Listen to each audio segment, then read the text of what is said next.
So I'm hardly ever on time, child. Like a thing. It's a theme. Okay. All right. Well, we live. Greetings. Happy Friday, everybody. I'm always late on these things, it seems like. But we are going to have a very interesting topic and ritual for tonight. So greetings, shout out to all my fairies out there. So as we always do, we're going to do the first 5 fairy, one card pool readings. You gotta be on the live when I call your name. You gotta leave that fairy emoji so I know who you are and I'll call your name out. If you don't answer, I'm gonna have to skip. Okay, so the first 5 fairies only. Okay. Phew. Excuse me. Okay, sure. All right.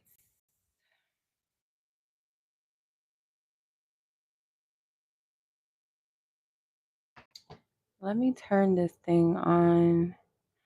All right, I'll shout y'all out in a second. I gotta pull up my YouTube.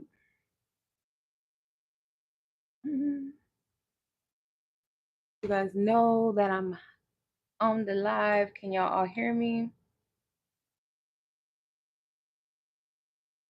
Everything sound okay?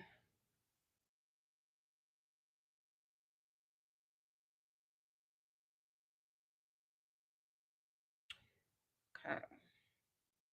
I hate this thing. Sometimes I gotta. Thank you. Thank you, sis. I appreciate that. Okay.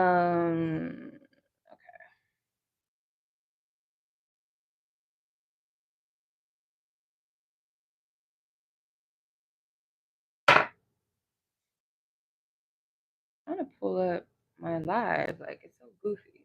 Okay, there we go.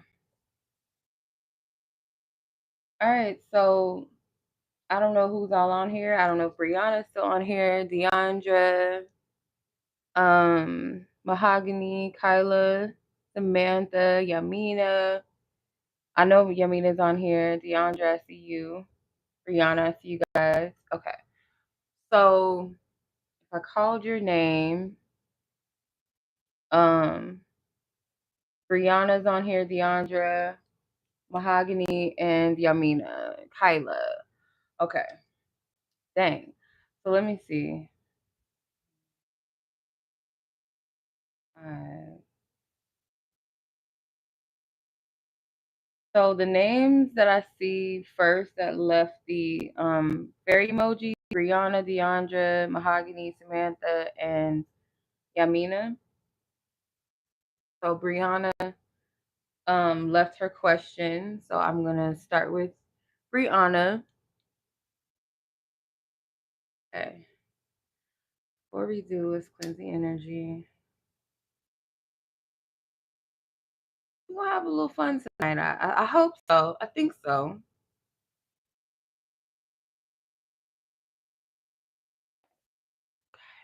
Ooh.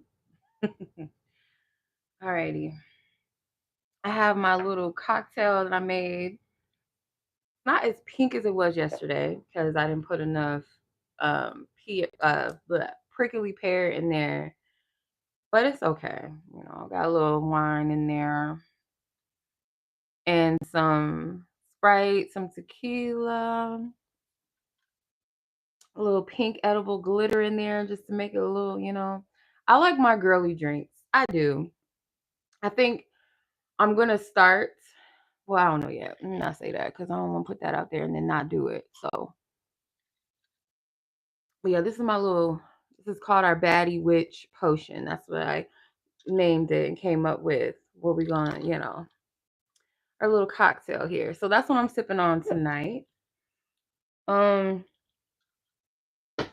I enjoy making cocktails actually. I enjoy coming up with ingredients and stuff like that. I might do like a little twist on some of them because I don't drink like if it has vodka in it, I'm not a vodka person. Sometimes I could drink like a little flavor, Smirnoffs and stuff like that, and Cirocs maybe sometimes like the flavored ones, but I'm not a vodka person. I just really don't like vodka.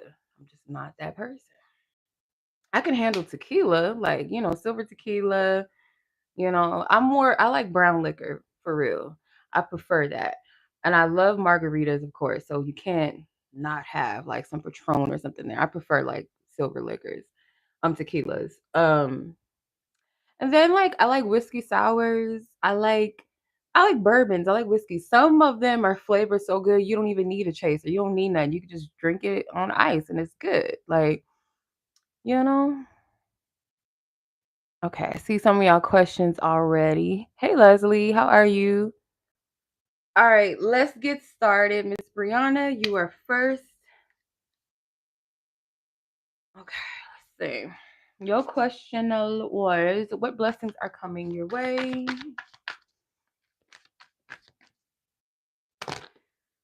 All right, what blessings are coming your way?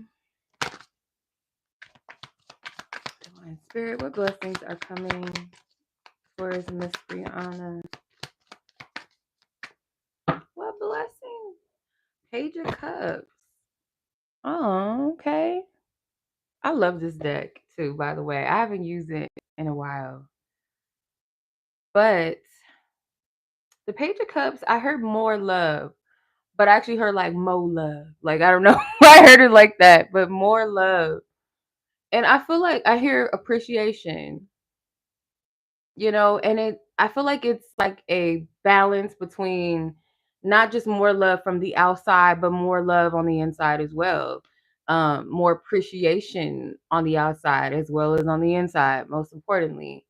Um, Allow yourself to receive like compliments, allow yourself to receive, I don't know if you feel uncomfortable hearing people say good things about you or to you, or you kind of get uncomfortable when people say they love you or that they appreciate you. It's like, oh no, girl, it's okay. Like, or so and so. It's like, no, you don't have to do all that. It's okay. It's like, no, spirits, like, allow that to come in. Allow yourself to breathe that in and take that in. You know, when it's genuine, when it's pure, it's like allow yourself to receive that because it is healing. And it might even be cringy sometimes to say kind things to yourself or say, you know what, I did that. I appreciate it. You might be like, oh, that's cringy, or that's doing too much, or, it's not that big of a deal. It's not that serious, not that deep. But no, it is. Like, it is that. So that's what I'm getting. And the tower is at the bottom of the deck before I put this back. The tower was at the bottom. Top of the deck was the Eight of Pentacles. It's like deconstructing of some sort, like in a big way. Like you might have those triggers where it does feel cringy to hear kind things sometimes, or hear people say they love you. If your kids, one of your kids says something really sweet to you, it's like you want to believe it, you want to accept it, but you might feel like, oh, I don't know. Like almost like you're questioning if it's deserving, but no, it's true. Okay, so that's the message that I got for you. Oh yeah, girl. Yamina. I love Henny too. I love Hennessy. I don't know if you've ever tried Stella wine is quite popular because Stella wine has like these different Stella Rosa wine specifically. They have like different flavors and stuff. One of my favorite Stella wines is Stella Black. And if you've never tried it with Hennessy, child, you gotta try it with some Hennessy. I had somebody at an event that I went to. It was some event that I went to with my cousin. It was like a lot of older people, like an older crowd, and they had a bartender there, and I was like, I just want to drink, I don't mind something with Hennessy or like a whiskey. And she was like, okay, I got you. I'll make you something. You like something kind of sweet? And I was like, yeah. Why sis put in some Stella Black? It tastes so good though. I was like, I'm a roll with it. It's kind of, interesting. Hennessy and wine, but it was good. Because Stella Black has like a sweet kind of like, how do I describe it? It almost has a little bit of a bubble to it, a bubbly, but not really. It's like a semi bubbly wine. It is kind of like a dark note, like probably some grapes, of course, like something like that, and blackberry maybe in it. But it tastes so good. I was like, okay, I'm gonna have to try that again. So it was good. I liked it. So yeah, she put the Henny in, and then she put a little bit of the Stella Black, the Stella Rosa Black wine in there, and it was pretty good. But Stella Rosa wine, they have a brandy as well. And they have a peach brandy, which was actually good. I just, drunk it straight up, just drunk it straight. It's good. I'm not really into like um flavored wines too much because they can give me a headache and give me heartburn like an old lady. So sometimes, like if it's like peach flavors and all that extra stuff, it's just like it's too much. Or I have to mellow it out with something else. Like I'm the first to say like I'm not like the most cultured on wine and stuff like that. So if somebody like, oh, that's cheap or whatever, like I just if I see something that looks like it tastes good, I'm gonna try it. And if I find that it tastes good, I'm all for it. So before I get into the rest of the reading, I don't know why we talking about liqueur. I started it, but um, during Christmas, I got this what's it called? Like I think it's a refresher. I think that's what they call it at Starbucks. But it was like cranberry or something like that during the holidays. And then I bought some apple cider, like some sparkling apple cider that comes in the bottles, in the juice aisle. And then I took some Stella Rosa cranberry wine, girl, and I mixed that with a little bit of cinnamon, and kind of shook it up a little bit. That was a holiday drink that I never knew I needed, y'all. It was so good. Oh my gosh, it was so good. So yeah, it was Starbucks drink, like a refresher, and then it was a mixture of apple cider, like the sparkling apple cider, and then some of the Stella Rosa cranberry flavored wine. I mixed those together and like topped it off with some cinnamon, kind of stirred it in. That shit was so bomb. That was so good. So good. But anywho, you love cheap wine too, Samantha? I don't mind it. I think Stella Rosa is pretty good. Like some things I'm not gonna try. I'm not gonna try no watermelon wine. Like that just don't sound good to me. Um Pineapple, yeah, maybe. Peach, yeah. Sometimes I like peach wines. Like the wine that I'm drinking, it does have peach notes in it. It has green apple, it has lemon, and it has peach notes in it. It's really good, but it's a kind of more of like a dry. Is it prosecco or I don't know how I've heard people pronounce it two different ways, but um, that particular it's a little dry, but it does have like those notes in it, so it kind of balances out the sweetness in my drink, which I like, and it's bubbly. So hey, it goes hand in hand. Hey, Ro. Okay, let's get back into the live or the one card pools.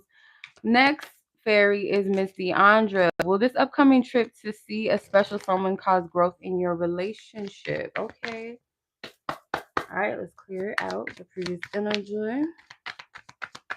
Yeah, if y'all want to like get in with the cocktail ideas, let me know because I be just concocting things and it actually tastes really good. So if I get, because I'm the designated, like, I'm the macaroni and cheese girl at the family functions. I'm the collard green girl at the functions.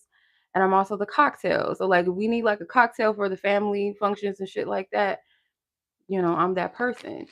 Don't have a license yet. Thought about it. I thought about maybe getting a license or, going to bartender school to get that because I like making drinks. I like something that's a good sip that tastes good, and I like making them. All right. Will this trip bring growth to this relationship, this connection? Oh, thank God it fell on the table. Thank you. All right, Wheel of Fortune. Yes, I feel like it's going to shift the dynamic. So if it's been on the outskirts, because traditionally when the Wheel of Fortune comes out, it is like a card of some sort of shift, whether it's good or bad. And I feel like it's a positive shift. So let's see. I kind of want to be nosy and look at the bottom of the deck and the top before I read. But you got the knight or the queen, or sorry, the king. My bad. The women in this deck. It's a lot of. I think it's a fully female-based deck, but it's the king is a woman. Top of the deck is Seven of Wands.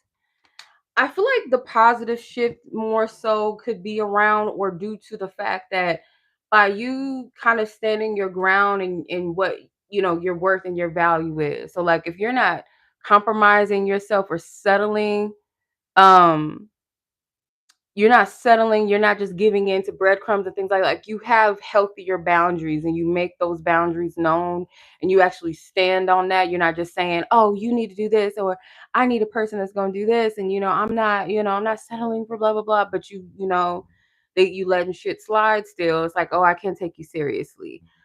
But I feel like if you stand on something when it comes to worth, when it comes to investing in growth, if you stand on that, this could shift positively, or because of the fact that you are standing on that, if that makes sense. So it's either the change is going to be the fact that you stand on business when it comes to your worth and your value, and you're not playing games, you're not putting up with less. Things could grow, or because of the fact that you're standing on that, things are going to shift. But I would say, like, regardless, like whether you do it because you in hopes of things shifting, regardless, I feel like that is what spirit wants you to do anyway, not just with this person, but maybe just in general with your life. Like, you're going to see positive shifts in your life in general when you stand in that place of that, like, my worth and my value is not something that I'm going to compromise any longer, anymore, or in this way, or what have you. Like, those days are numbered, they're done. So I will say yes, but there's like, it's deeper than just like, oh yeah, it's gonna be, the how it's gonna be a better situation or growth is mainly based off of the way that you like stand on business with yourself. Yeah, absolutely. Yeah, okay. I'm glad it was on point. I'll shade to that. And Samantha, you forgot your question. No, it's all good. All right. Miss Yamina. Guidance on your spiritual journey. You've been struggling with depression. Oh, sis. Hugs, cyber hugs. It's okay. I understand, child. Sometimes I get it. We go through those moments. I understand. Or seasons, I should say.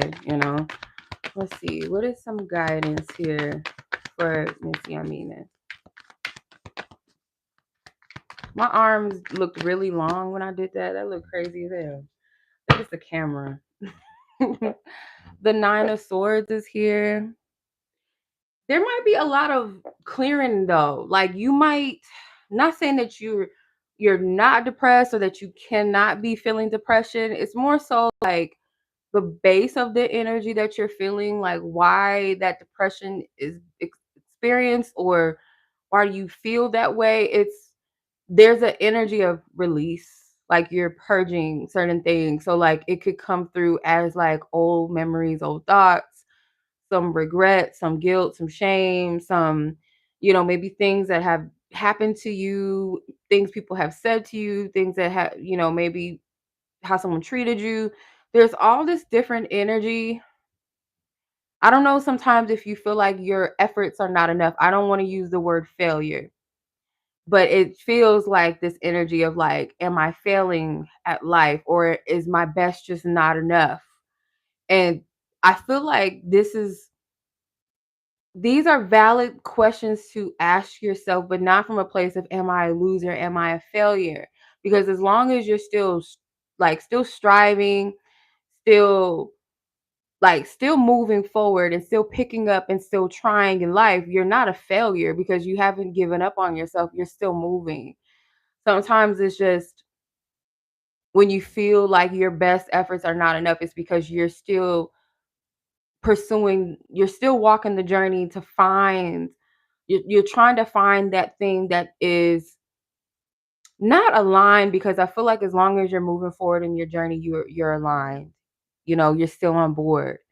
But like finding that breakthrough, finding that place where everything clicks. It's like you're on the path to that. You're moving towards that. You're just figuring out what works and what doesn't work for you, what's for you and what's not for you. Some things could just be just not the time yet.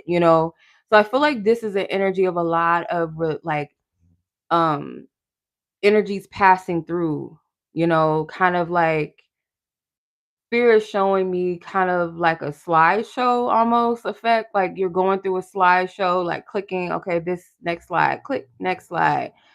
And you're maybe stopping at one slide and observing it and viewing it. It might make you feel certain things. It might trigger things from the past.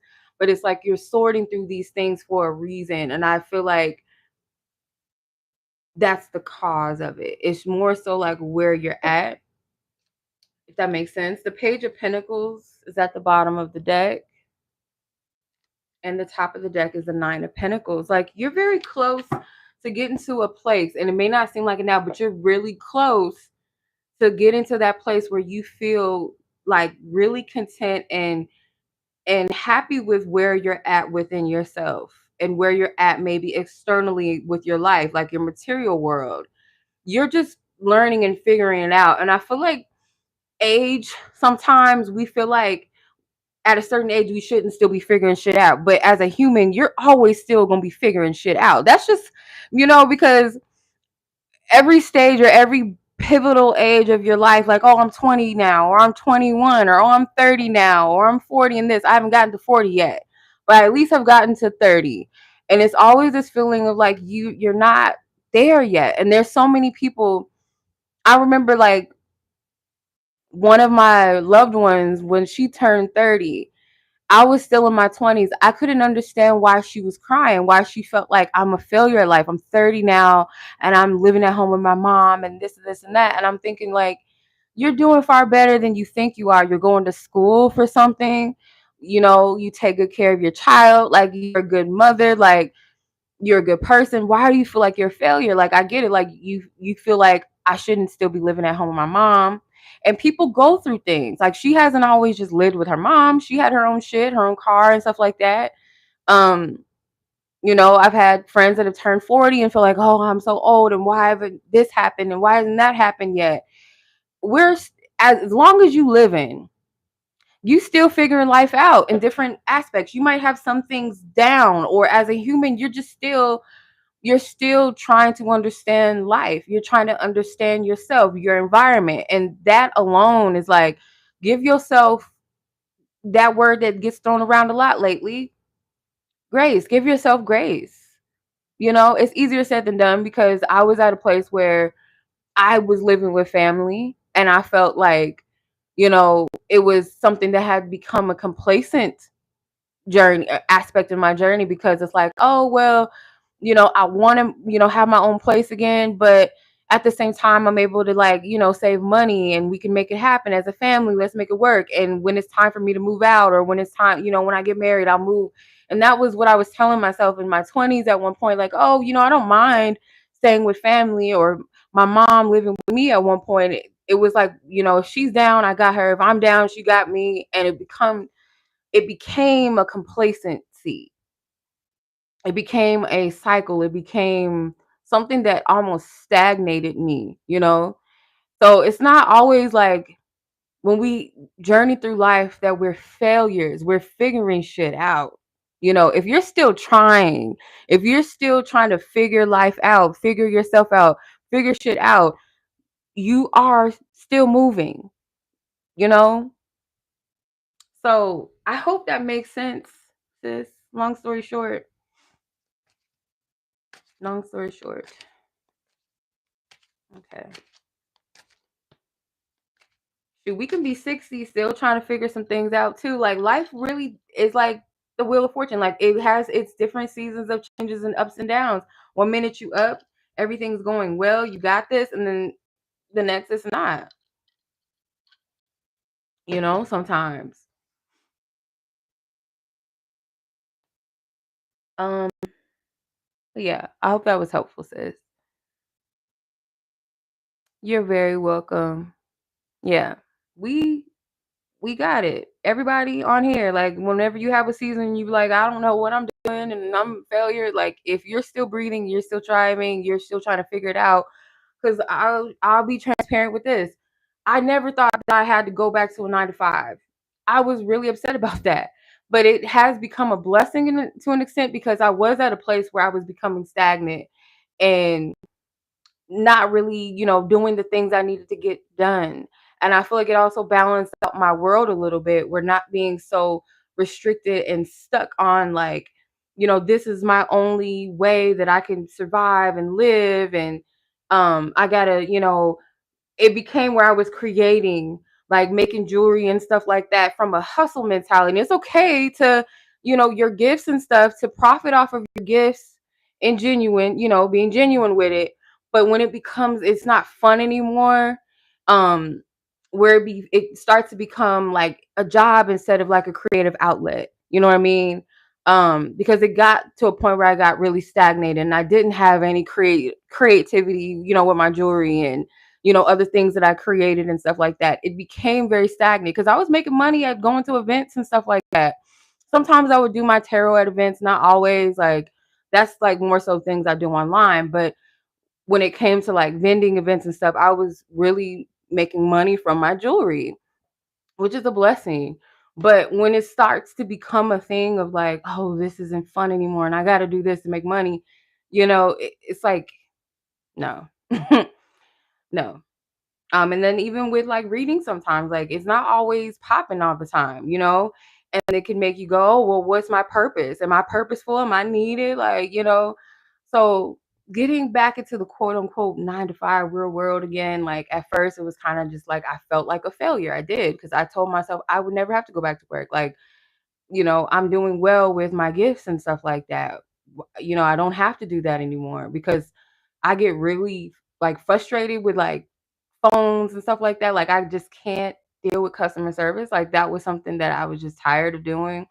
So coming into like creativity and like people wanting to book me for readings and stuff, I thought that that was like something that I never thought I would make money off of that. But when certain things go through seasons of change or things start to slow down, like it was a little scary. I'm like, oh shit, like I'm failing because I have to go back to the 9 to 5. But it was what I needed because it got me out of a very stuck situation too at the same time.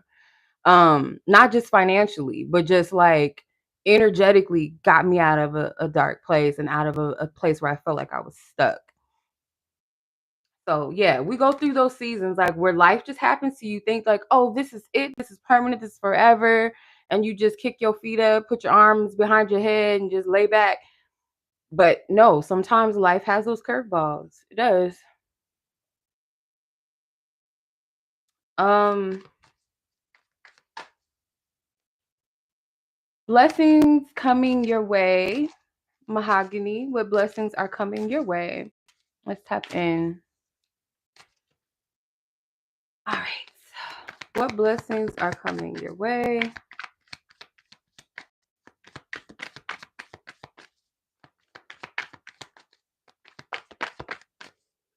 Okay. 4 of Wands. Okay. All right. This 4 of Wands, there's a black woman and there's a white woman here. And I feel like that represents duality and balance. But it also can represent like opposites but the same, or a mirroring of like, okay, I see the difference in something, but it's also, it's not about the color, or it's not about this is black and this is white, or this is good, this is bad, but I can see beauty in both things. I can see beauty in contrast, that there's no such thing of, because I feel like whoever created this deck, any tarot deck really for me is very intentional. But this in particular, I feel like it's very intentional. The way that they depict this, this imagery of two women celebrating from two different cultures, two different color spectrums. But it seems to be they're celebrating the same thing, that they can celebrate the same joys and the same triumphs.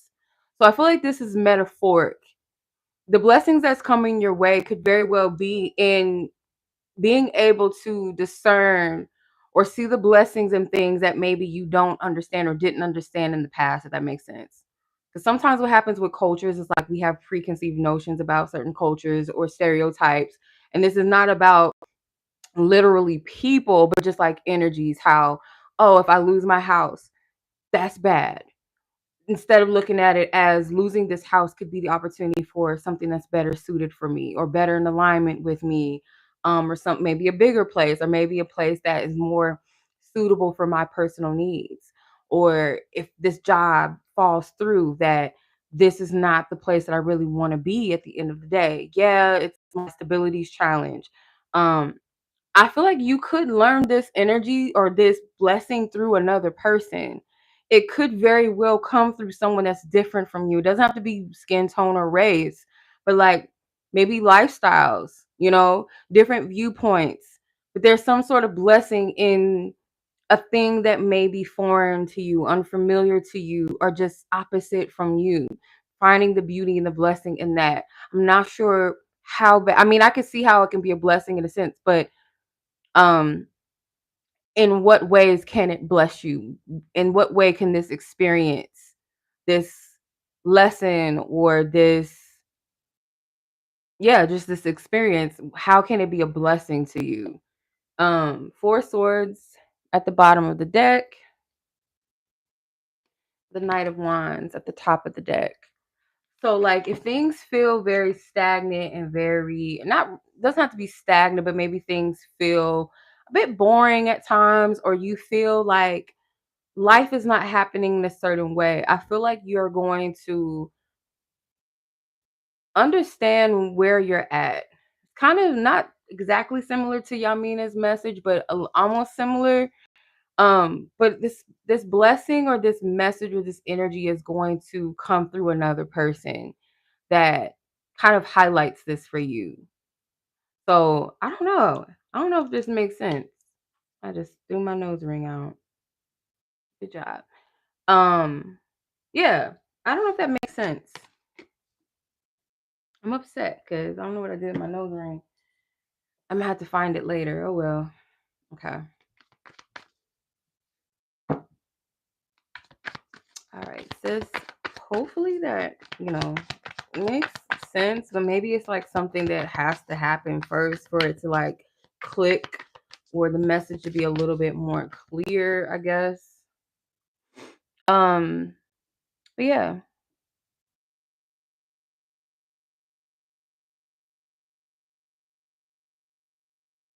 All right, Sam, you are up next. Why are you so held back in every area of your life? Okay.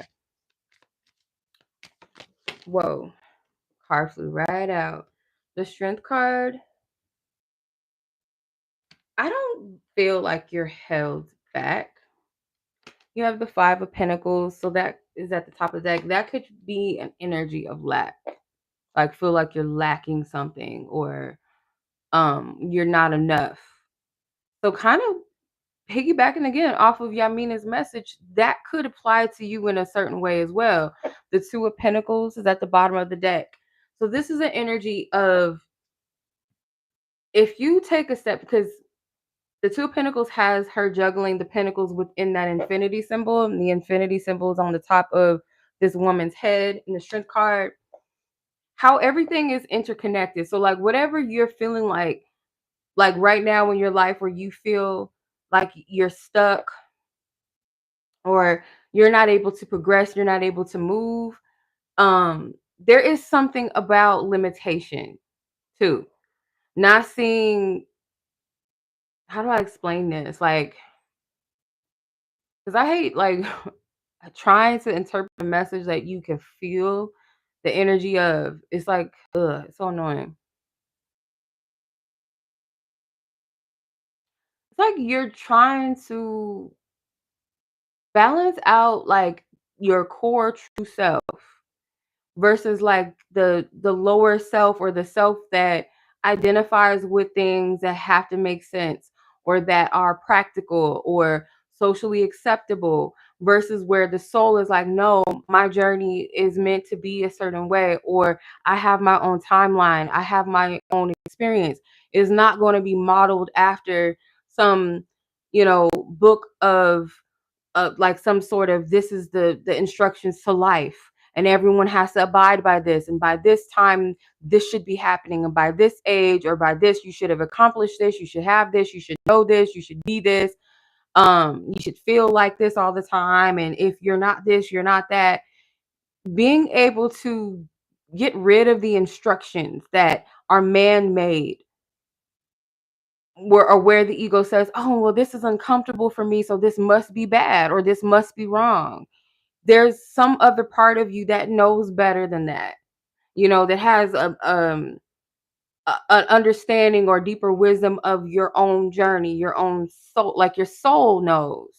And then it's like this other part of you that is like maybe stuck on pride, or yeah, it kind of feels that way. Like you're having to juggle. It's almost like you're indifferent, you know. If you sit with yourself and be honest, I feel like the more clarity you'll find too with why do you feel stuck in every area?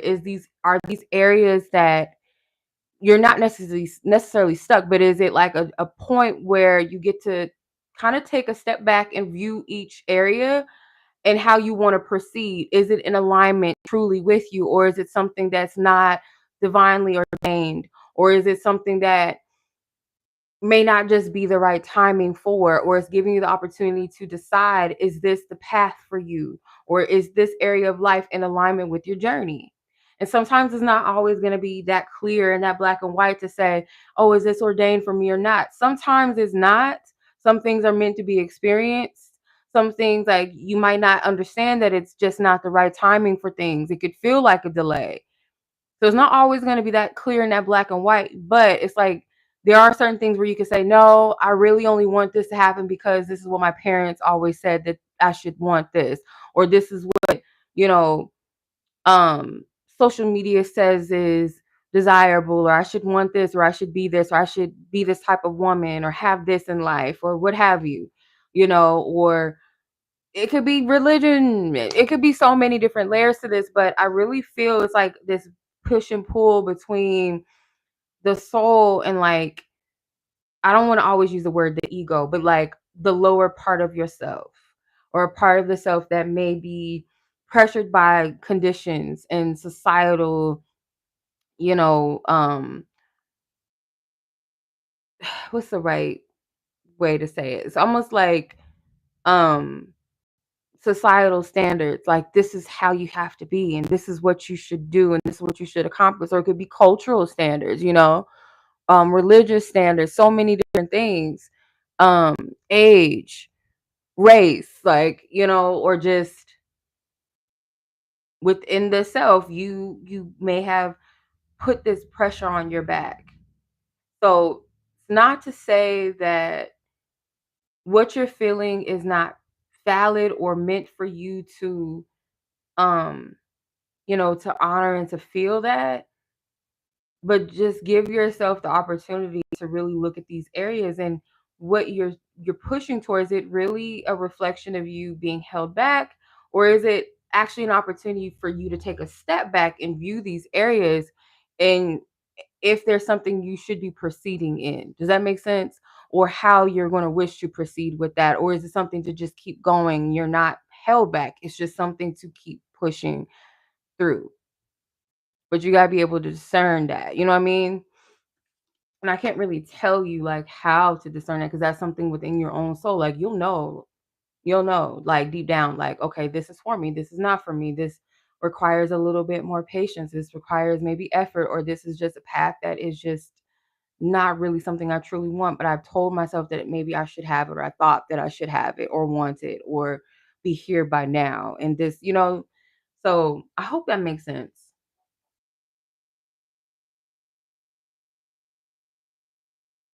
Okay. So that's the fairies, the one card pull. So we're gonna get into the collective reading now. Um, and then we'll get into the glamour spell. So I don't even know what our timestamp is right now. Let's go with 40 minutes.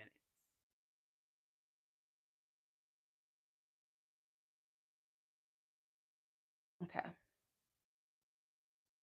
All right. So, yeah, so that was you're welcome, sis. My pleasure. All right, so we're going to get into the collective reading. And the collective reading is our baddie witch energy. Who's afraid or scared of your sacred power? And if you are, you don't identify with titles, that's okay. But just like you and your power, your energy, you don't have to be quote unquote a baddie or identified as feminine or female energy, it's all whatever resonates with you.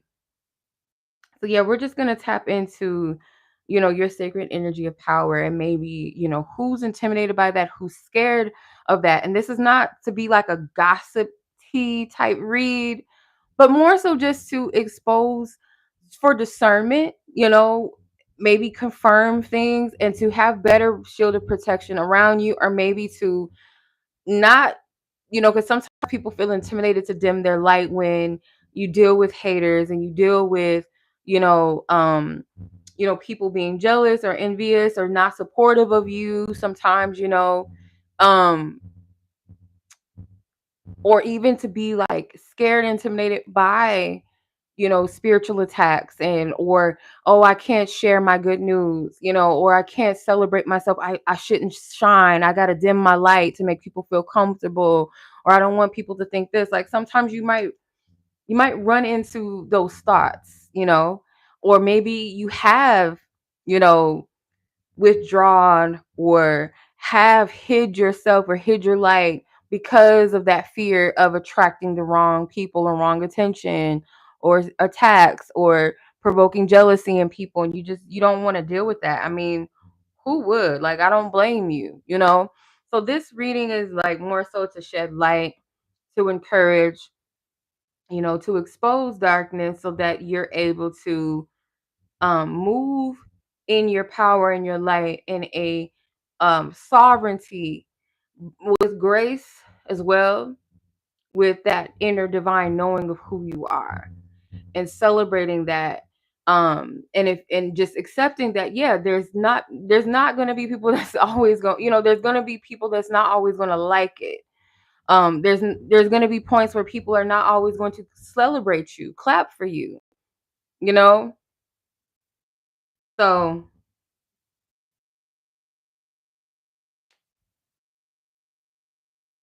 So let's see, what is your current energy radiating that's turning heads or breaking necks? Like, what energy are you currently radiating that other people are recognizing and noticing? Let's see. I actually forgot one of my decks that I wanted to use. I don't know if I meant to use that deck. I left it on my bookshelf. I didn't even get it, but all right.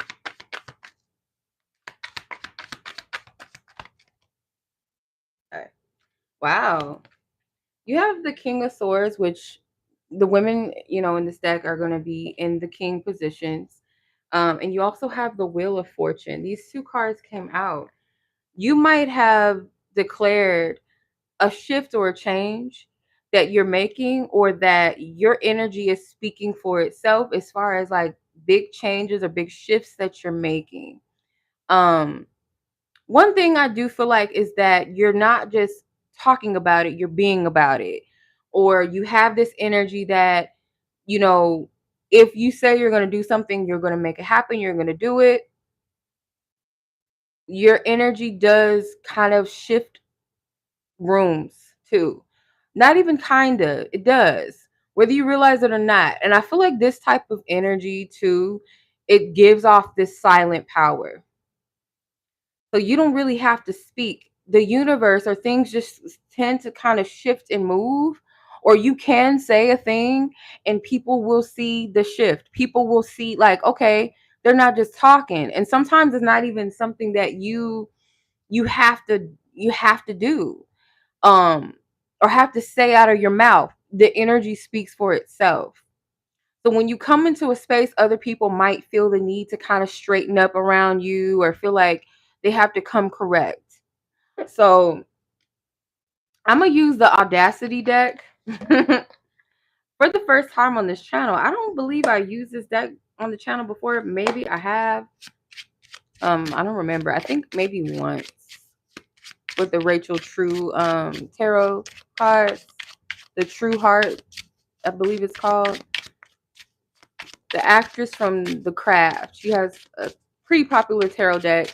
I think I combined this deck with that one before, maybe one time. I'm not really 100% sure. Anywho, let's see. How is your energy turning heads and breaking necks? Like, what type of energy are you radiating? Not the cheese fries. This deck is funny. It has like a humorous touch to it, but I feel like your energy, people might have felt like in the past, I kind of get this energy of people have counted you out, and it's like now they're like, oh no, this person do got the sauce. They do got the queso, the queso, whatever. You know how to, some of you know what I'm talking about, cheese. But I don't pronounce Spanish very well. It's very, very bad. But like people understand that like you have something, and other people may have overlooked that, may have kind of discounted it. So it's almost like I can show you better than I can tell you. And I feel like people that may have, kind of dismissed you or counted you out in a way, now see that you don't have to do nothing. You don't have to say anything. Like the energy will speak for itself, or you make people have to kind of check themselves, correct themselves when you don't have to say anything or say too much. You know, I want to see what the meaning of the cheese fries card is, because that's pretty interesting. This deck has like a lot of goofiness. They have the slice card in here too, like a pizza slice. Okay, it says because cheese fries are the answer to everything, the clock is ticking and you haven't had your fix of monthly sodium. So some people might feel like you give people a taste of their own medicine. Some people might have like saw you as someone that is kind of bitter, or someone that is salty, or you say things because you're just trying to be an asshole. But looking back, it's like, no, I kind of needed that. I kind of needed to be corrected. I needed this truth, because with the King and Queen of Swords energy, we have the King of Swords here, but with the King and Queen energy, they're those people that do not mince their words, in when they're in the upright, when they're in that light energy, that honorable energy. They are very true to their words, and they say things from a place of wisdom. They're not speaking out of their ass, they're not speaking out of their wounds and out of their pain and bitterness. They're speaking from a place of matter of fact, and it is what it is. you know I'm not emotional, I'm not attached to this. I'm not driven by my emotions. I'm saying this out of just what it is. um so it says your message. It says you've been so hard on yourself lately, and it's okay to indulge right now. You deserve the fries and the cheese on top. Put your cares aside, relax, and surrender to gluttony. So, in other words, the less you say, the better, the more power it holds. You don't have to correct or answer to anyone in a way where you're overextending yourself. Sometimes, like not saying things, not trying to make your point made. Sometimes your silence is your point. Your silence is that message that some people need. Like I said, it corrects people. And some of you guys might have said some things that could have been hurtful to people in the past, or you might have felt like, oh, I regretted that. I shouldn't have said that, or I shouldn't have did that. Not saying that, that's not a healthy assessment, but Spirit's like, give yourself that opportunity, because sometimes people do need a little salt. They can't have it sugar all the time. It cannot be sugar all the time in every ingredient. Sometimes you got to have a little salt. Some people, confuse salt and sugar, don't know how to discern the difference between, saltiness and sugary. Oh, there's my nose ring on the floor. Um, if that makes sense, like, because I feel like some people think that salt is sugar. So, like, or sugar is salt. So, like, if you're saying something from a pure place, you're not meant to be harmful, hence the sugar, right? You're not saying anything to be rude or condescending. I'm hearing the word condescending. People could take it as salt. Like, oh, this person is doing this because they're bitter, or they're saying this to hurt me, or they're doing this, they're doing that, putting salt on the wound. No, it's not meant to be that. And sometimes the salt, some people might prefer the salt and feel like, oh, you're being too kind, you're being too sweet. Why aren't you engaging? Why aren't you being a bitch? Why aren't you being an asshole? You know what I mean? Like, it's something about your energy does trigger people in different ways. And I feel like the biggest thing for you, what spirit wants you to do, is accept people are going to think and feel how they're going to think and how they're going to feel. And there's nothing that you can do about that. It shouldn't affect you as much. Not saying that as a human it's not going to affect you in some kind of way, or not get in your head a little bit, but do not allow it to stay there or allow it to become a dominating force, if that makes sense. All right, I gotta put my nose ring back in, so this will look a little weird, but I'm just poking it back in there. There we go. All right. Who is watching with the side eye? So this can be an energy or a person who feels triggered, threatened, or envious of your shine. So I might pull like a little bit of some archetypes. So this can be like friends, exes, coworkers, or just an anonymous person or energy or enemy that does not wish you well. I just watched something about monitoring spirits, and like how social media is one of the biggest forms of like a space for monitor spirits to exist. Like, them people that watch your shit but don't like your shit. You know, Granted, not everybody stays online. Like for me, I don't see everybody's fucking posts, and I don't go out of my way to like, oh, I missed the person's, post. Let me go on their page and like all this shit. Usually it'll pop up on your feed. Like when you log back in, it'll pop up and you just like it. In some instances, like you don't see every post, so it is what it is. People are not social media junkies. They don't have to be on all the time. And sometimes I don't watch people's stories. I don't watch every story that my friends post or family members post and stuff like that. Like, you know, but oftentimes, like I feel some people do that. They either they don't like things strategically, or to be malicious, or out of hateration. And some people just simply want to be on your shit, monitor every fucking thing you do. Why people like watch stories and don't engage is weird. But sometimes you just watch a story, you like, oh, that's cool, whatever, and you get off, or oh, that's, I don't know why I just looked at this shit. It was wasting my time and my energy. But okay, I looked at it, whatever. Or, oh, I like this. Okay, double like, oh, okay, might comment on it. But sometimes, like, it's people that do not engage with you ever, what's so fucking ever, and it's just like the weirdest shit. Um, so like, yeah, you do got to be mindful of the things that you post. Like, I definitely don't like posting my child and stuff on there, like certain things. Not everything is needed to be posted. Not everything you have going on, and I feel the desire for attention gets a lot of people in trouble. And not to say that I probably have not maybe been too transparent and posting things like, you don't post your locations. You should never post where you're at while you're there. Like, I definitely believe that's a safety precaution that people need to utilize, especially, these ballers that be posting like all they nice cars and they money, and or you got all this nice jewelry on and you posting where you're at. Like, that's very dangerous to me. Um, it's just so many different things. But one of the number one things of monitor spirits is trying to see what you got going on in your life. Don't wish you well, don't want nothing for you.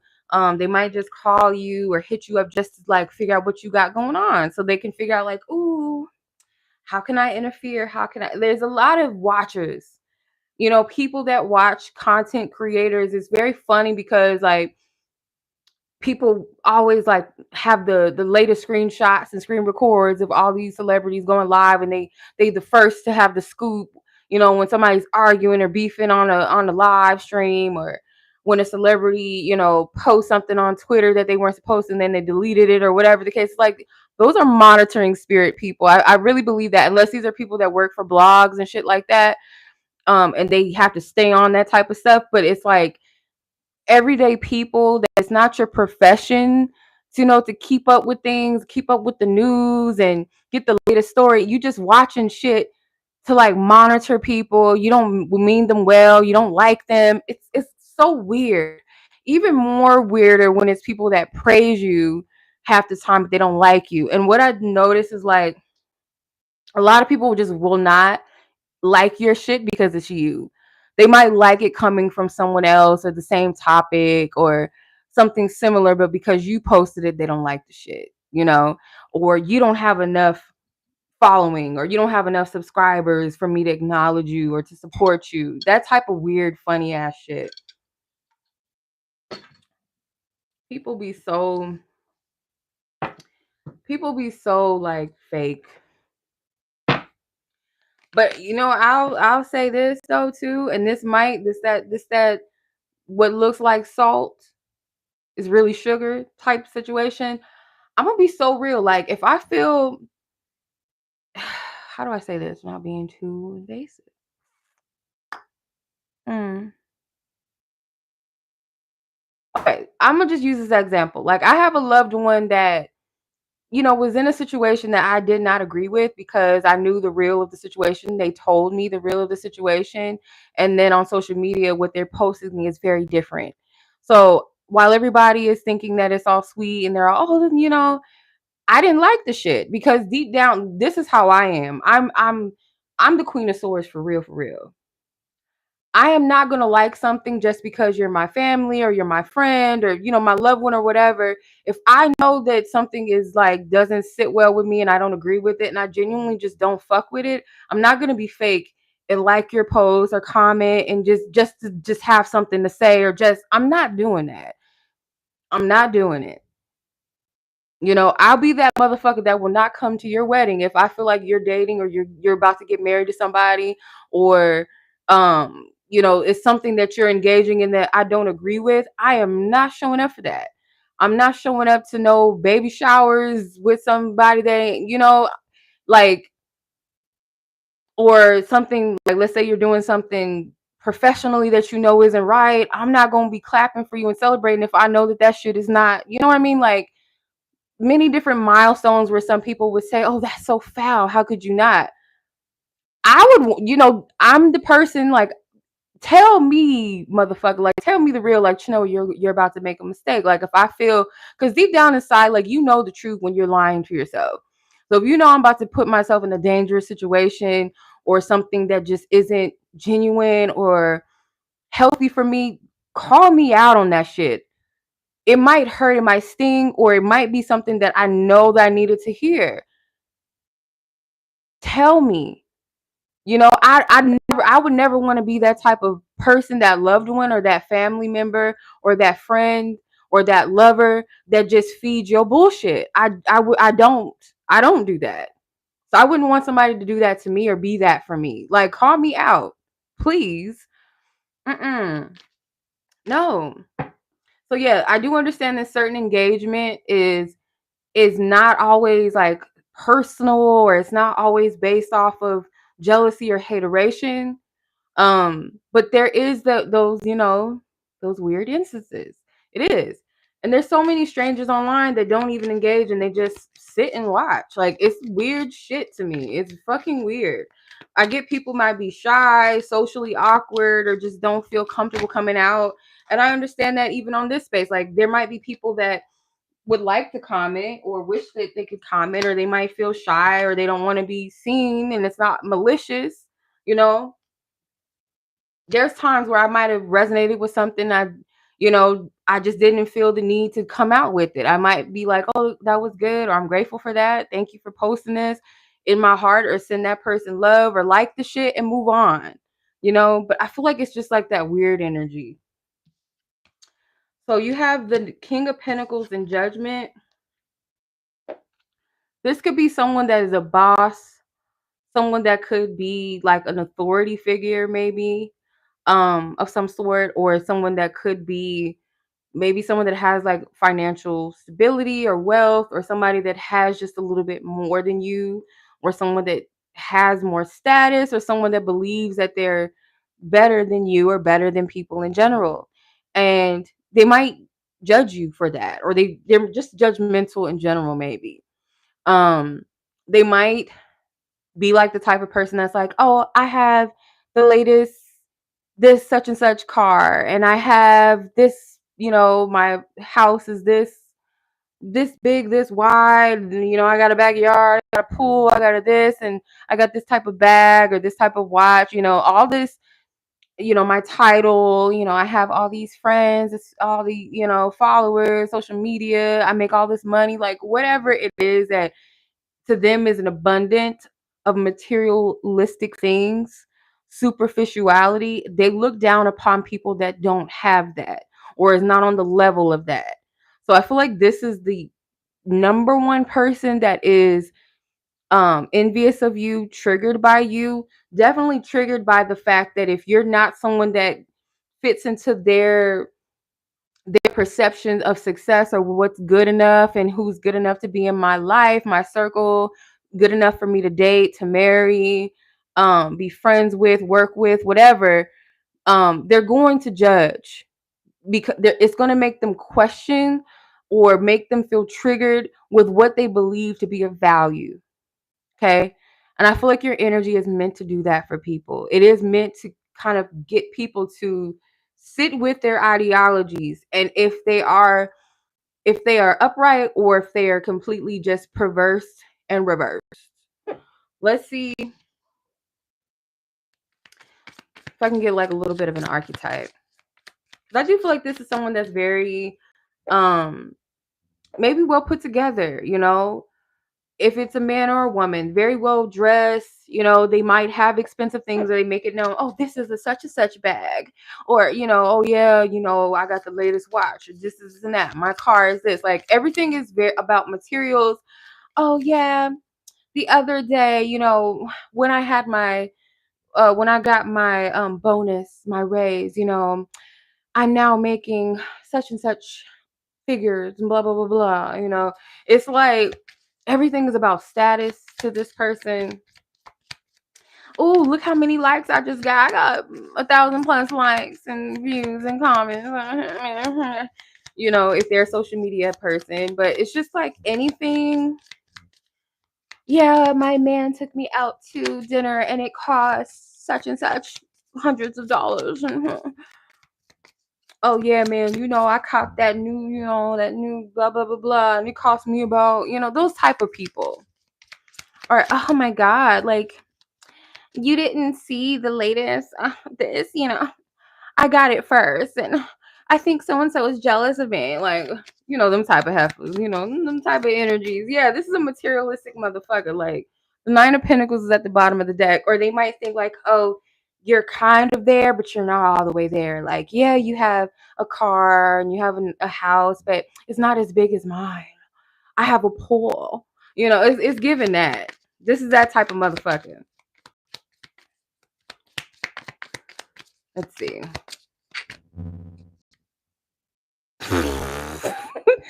The toxic motherfuckers, the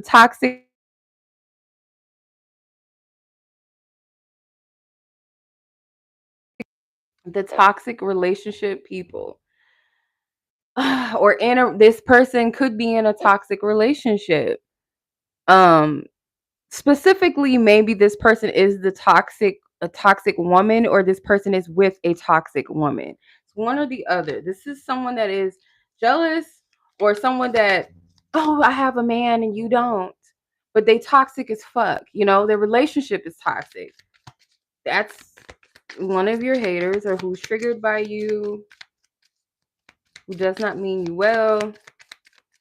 This person could even express that they are fucking toxic. They might celebrate that, like, I know I'm toxic. I'm toxic when, you know, my moon is in bullshit and my rising is in even more bullshit looking ass. I don't know what this is. The Vesco girl. I don't know what this is. But this looks like, oh, I'm wearing the latest trend. You know, I'm wearing that Lululemon or wherever the fuck that shit is called. And I'm wearing skin, you know. Like, okay, it's okay to, you know, I'm not knocking people. Cause look, I like nice shit too, but like it's like it's an air of arrogance, like, you know what I mean? Or like, do you like the shit just because it has a label on it? Cause some shit y'all be wearing looks dumb as fuck.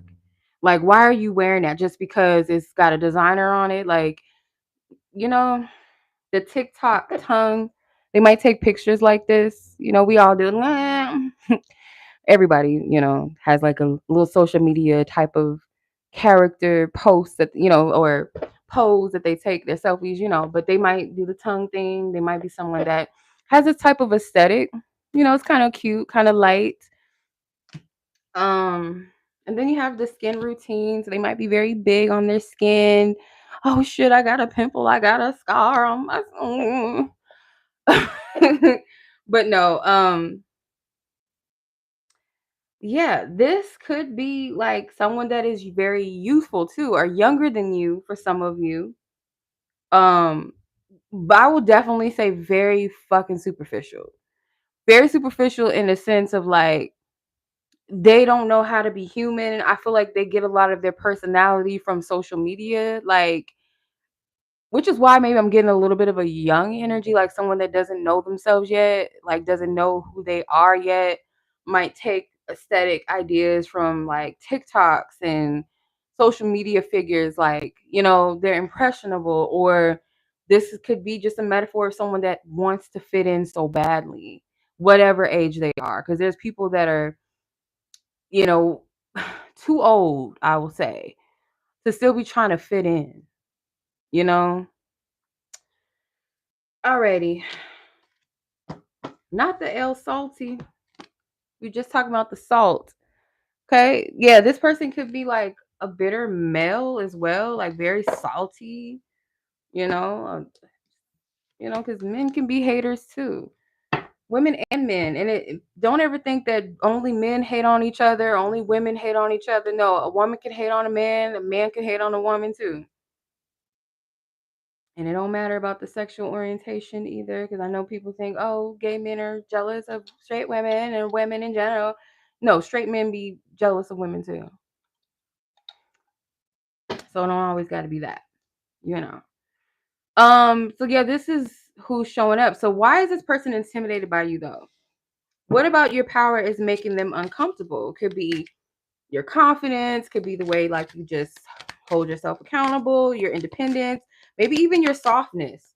I get bullied all the time by people that always try to make it seem like I was just this soft ass bitch all the time, and like they were so much more dominant and more confident. Like I would always attract girlfriends like that. Like, bitch, you really don't know me too much. Like, nice, I'll be kind and shit. I'm nice to the people I love, but bitch, there's a point where you poke the bear a little bit too much. The bull horns come out. So it's cute when people be like, oh, Janelle is so green. Oh, bitch. Yeah. Okay. So yeah, sometimes softness, from my experience, sometimes softness or just like if you're someone that comes off as kind, you don't want no drama, no beef, you're not into all of that, you might even be a little quiet. That could trigger some people. It does trigger the bully out of some people, especially like certain women, like that bully, that competitiveness. Like, I don't know what that is. I don't know why. I don't know what that is. But let a man tell him, oh, you need to be more feminine, be more soft. Then all of a sudden now they just so soft, so graceful. It's just so weird, it's just weird energy. The death card is here. It could be something that you recently, like you ended things with these people, you're done with them, or you broke up with somebody, or you cut somebody off with the death card, like, or you changed significantly. They feel like you're not the same person. You dramatically changed, or both. Something has ended.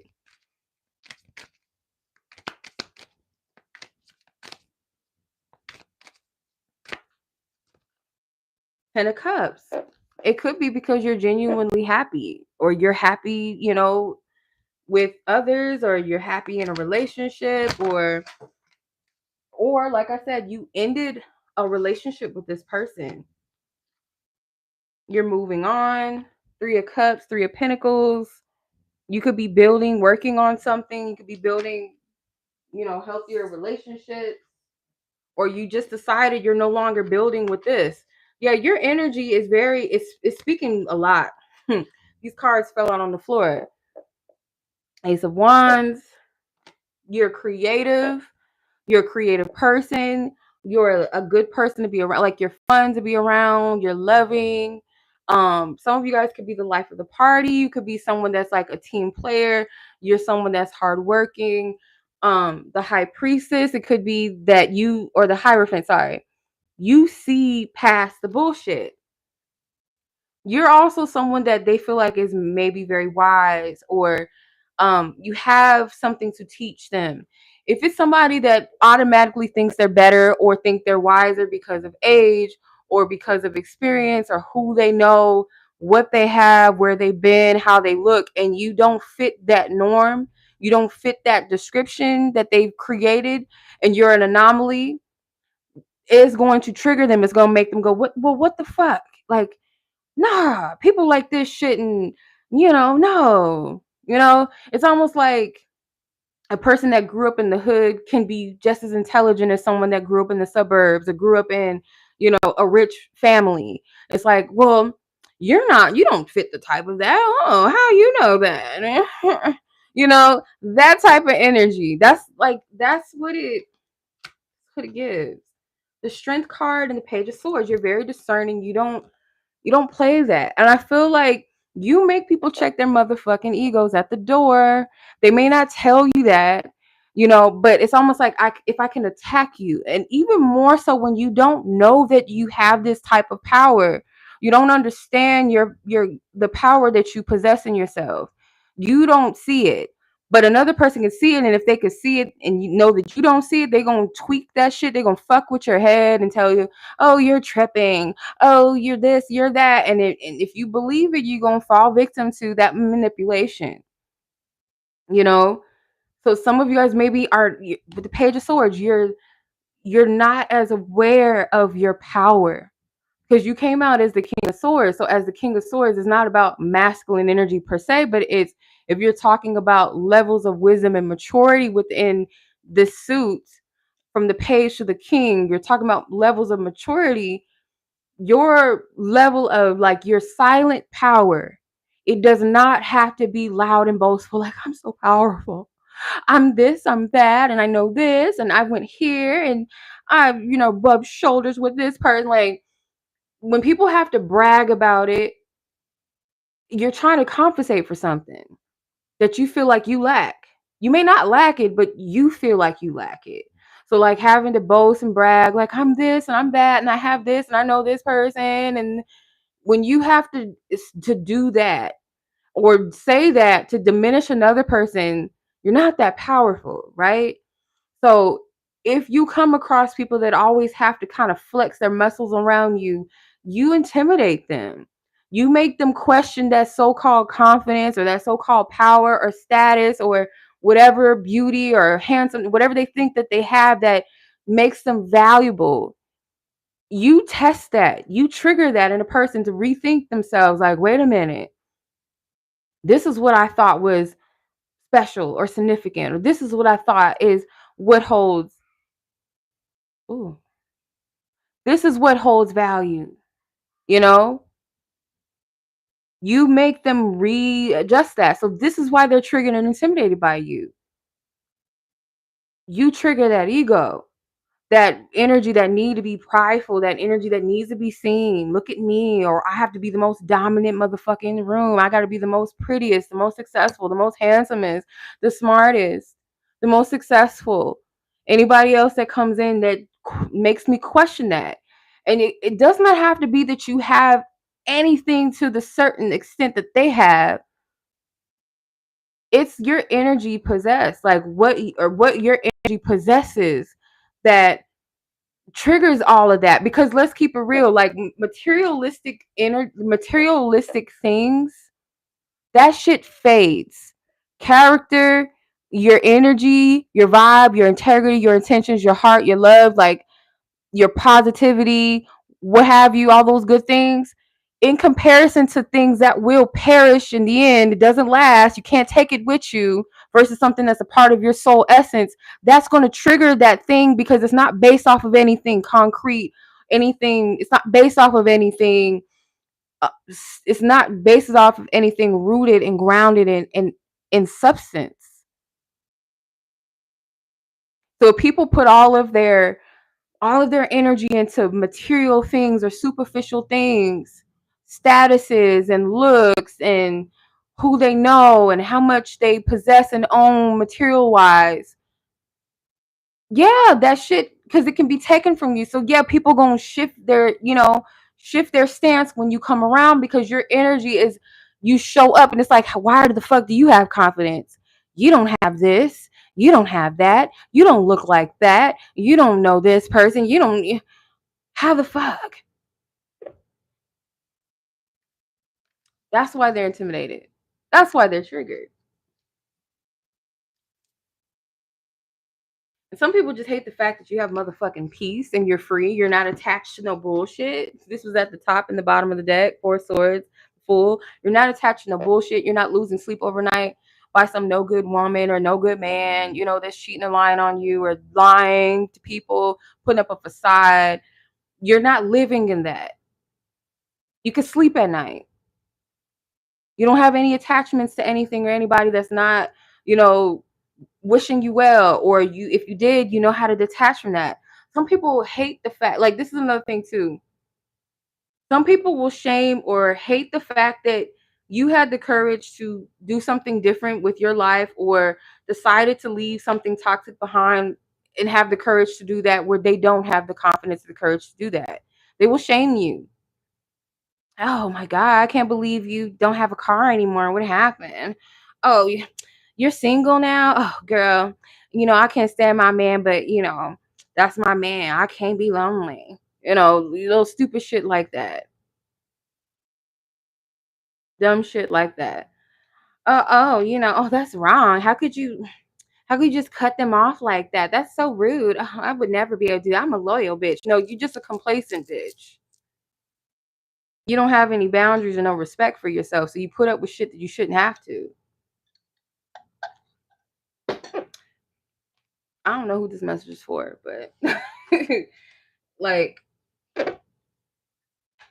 sometimes people's like insecurity speaks so loud, in a sense of like, it is gaslighting, and if you, like I said, if you don't know your power, you're going to be easily persuaded by people's insecurities that they project onto you. And the ego, it has to be the loudest in the room. I heard this like saying in my head, and I had to put it in my phone before I forgot it. But the ego's protection is deflection. That's the saying that came to me. The ego's protection is deflection. Because if you deflect, you don't have to look at yourself. You don't have to reflect. If you deflect, you don't want to reflect on yourself. So it's so easy, like, for us as humans at times, to project things, whether it be onto people, or just say, oh, it's because of this that I'm like this, or, because you don't want to deal with it. Right? So, like, a person's ego, they're going to deflect onto you. They're going to say, oh, this person, they think that they're better, or oh, this person, look at them, they're a goody two shoes because they're not putting up with no bad relationships, and I know that what I'm in is a bad relationship, or toxic friendships, or fake circles of friends and stuff, but because I don't want to be quote unquote lonely, because I'll be so transparent with y'all, and I really believe that this is a common thing that as people, that we can get stuck in, is like, you'll put up with a bad relationship, even a friendship or family dynamics, because you don't want to be by yourself. You don't want to be single, or you don't want to look like you don't have anybody, or you don't want to be outcasted. Humans are community minded first. They have to be a part of something. There's nothing wrong with wanting to be a part of a tribe, but being a part of a tribe, it's more than just who you know and what this person has and what you have, how you can benefit each other superficially. Community and tribe is about how you can uplift each other, what you can contribute, and what you contribute that's going to benefit the whole, that's going to progress the whole, the tribe. And what that requires you to let go of your ego of being all about you and other people think it's all about them, or having the ability to be compassionate towards each other, to be vulnerable, to be honest. That is a true relationship and bond of a tribe, of a community, and so many other things. But if your definition of tribe and unity is just based off of just having people and bonding off of superficial level things, you're not going to be able to just stand and say, this ain't for me, because you're basing your worth off of a superficial thing. Like I said, again, the difference between a person that can say, I can be in seasons of loneliness over being in seasons of stress, being connected to the wrong person romantically, or family dynamics are toxic, or with friends that don't really fuck with me like that. We don't really fuck with each other like that, or we just don't vibe. Rather than being true and honest to yourself, because a lot of people cannot withstand their own selves and their own energy because they have to deal with themselves. And a lot of people are just not willing to do that, because that takes a lot of courage and a lot of accountability. Even if you're not completely in the wrong, just to say that I was in that relationship because I didn't have self-worth, or because I didn't want to be without a man, or I stayed in these friendship dynamics or circles because it benefited me, or because I just don't want to be by myself. I don't want to be looked at as a loser, or this family dynamic because I want my family, or I want to be a part of a family dynamic and union, even though it's toxic or unhealthy. The confident, self-assured person, the person that really loves themselves, is the one that says, I will choose a season of loneliness over that. Because what you're actually doing is that you're creating a space and an environment for things that are actually healthy for you, by disassociating and disconnecting with what you know is not healthy for you. Because you're telling yourself, I deserve better than that. That is why you trigger people. You make people think about the things that they don't want to deal with within themselves. That's all it is. Reflection is going to cause the ego to protect itself through deflection. That's it. If that person's not ready. All right. I know some of y'all gonna hate my ass. I don't give a fuck. I don't give a damn. I don't give a fuck. I don't give a damn. Unless we're talking about love and who's coming in, who wants to, suck your titties for the night. Nobody wants to hear the real shit sometimes. I understand. I understand.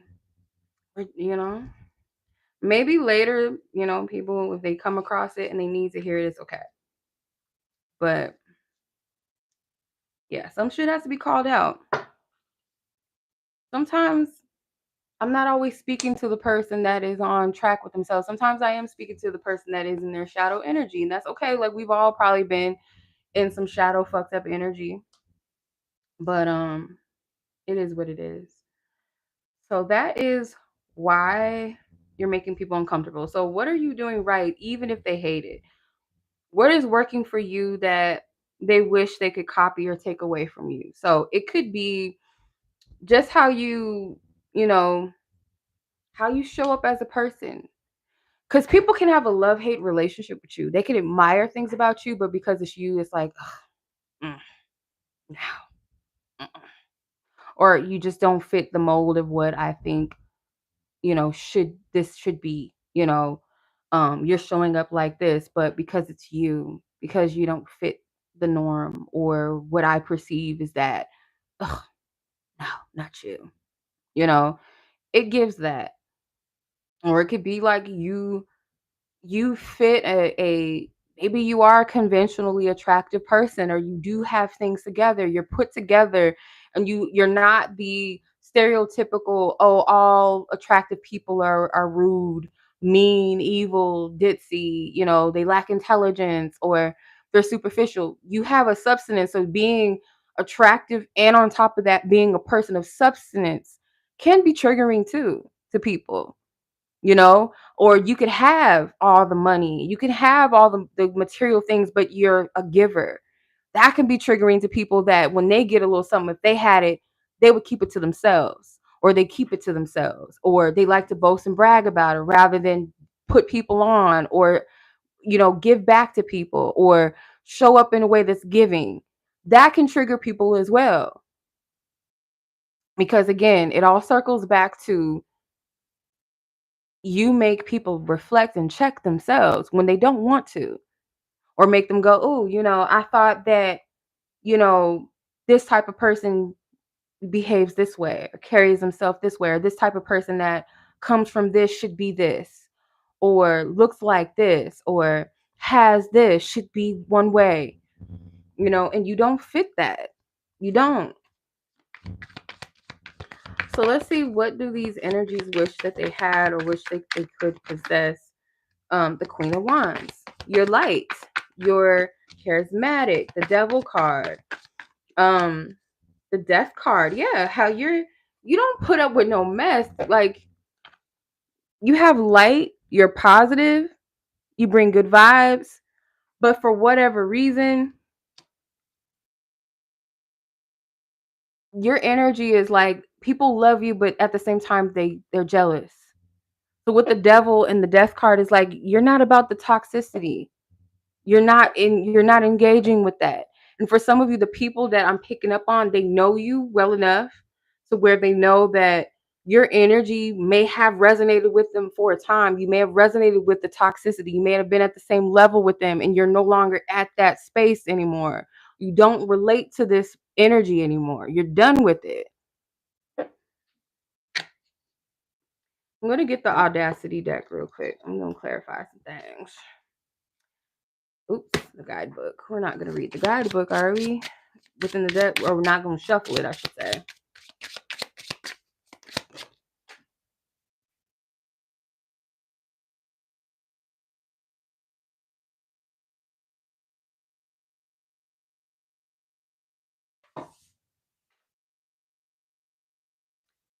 The mom boss. So some of you guys could be a single parent or single mother specifically, where you do it all by yourself. That could be triggering too. You don't need people's help, or you don't need them to the extent of like, you got this. And some people like to be needed too. So even if you're not a single parent or a single mom, you're not sucking on the titty anymore.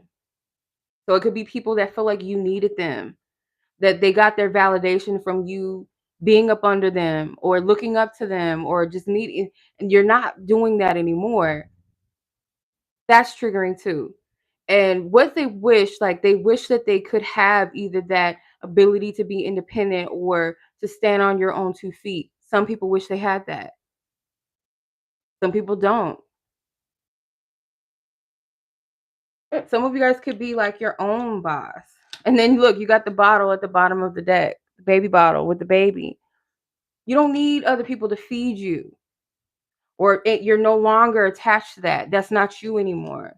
So they wish that they can find that because they have codependency tendencies, or they operate in codependency in some sort of way. So like where you can like take yourself, wean yourself off of certain things. It's like, when you're a baby, you drink a bottle, and then when you're a toddler, then you sip on a sippy cup. And then as you get older, you start drinking out of regular cups. So you're no longer dependent on the bottles. You're no longer dependent on the sippy cups. You've outgrown certain things. And I feel like for them, they're still dependent. They're still at an infant stage with certain things, and you're not.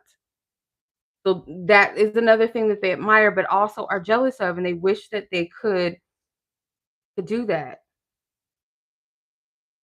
I get a lot of comparison of like the way that you look. Um, it could be like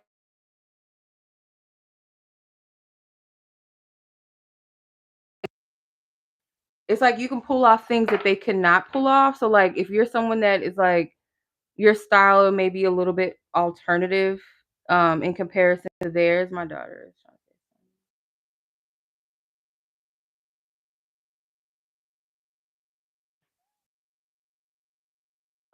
say in comparison to like, maybe they feel like, oh, this is what is attractive, this is what's feminine, this is the polished look. There's nothing wrong with that type of style. There's different beauty in different things and in expressions.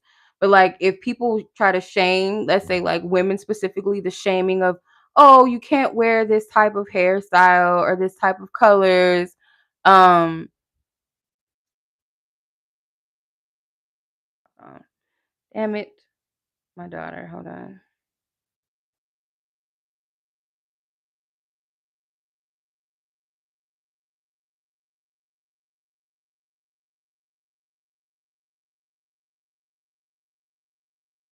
Okay. Yeah, so I do feel like there's a little comparison too, like about looks. Because there's one girl here. I don't know if her hair is pink too. They almost look the same, but like different skin tones. You can't really tell from the card. And there's a woman with pink hair here. So like that could be very metaphoric. It doesn't have to be specific. Like you might like wearing hair colors that um yeah, that are not quote unquote traditional, or maybe I heard the word professional, but it looks good on you and they wish they could do that. They might shame you and say, ladies don't dress like that. Ladies don't have piercings and yeah, and you might just be a little different from that. Um there is a difference in skin tone as well. I don't want to go too much deep into the colorism thing because I know that some people get triggered by that and they think, oh, here we go again with this. But that shit is real. Y'all can try to diminish it if you want to. But it could even be a little bit of that, of like someone wishing their skin was either tanner or lighter or something and like projecting that onto the other person. That's what I get from that card. I mean, it is what it is. That's what I'm saying. So we're gonna call it out. Um and it could be like a lot of projecting around that as well, like saying things such as, oh, you're too dark, oh, I don't want to get a tan, or oh, you're so pale, or, or something crazy, that could be projected onto the other person, but it's really an admiration or just an envy that shouldn't be there. So that doesn't have to be everybody's situation, but that's what's coming out in that devil card. Okay.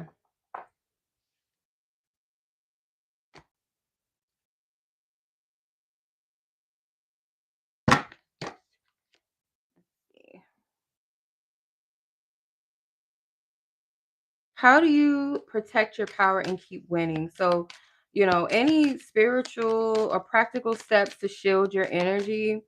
Um, let's see. So I wanted the other deck, but I left it on my table. You have the star card. It did try to come out in reverse. This is giving me Tina Turner vibes. This card, she does remind me of her hair. It kind of looks like Tina Turner. Um, So it could be like literally like if you left somebody that was toxic and abusive towards you, doesn't have to be romantically, but like a person that I'm gonna use this as an example. You guys know the story of Tina Turner and like Ike Turner.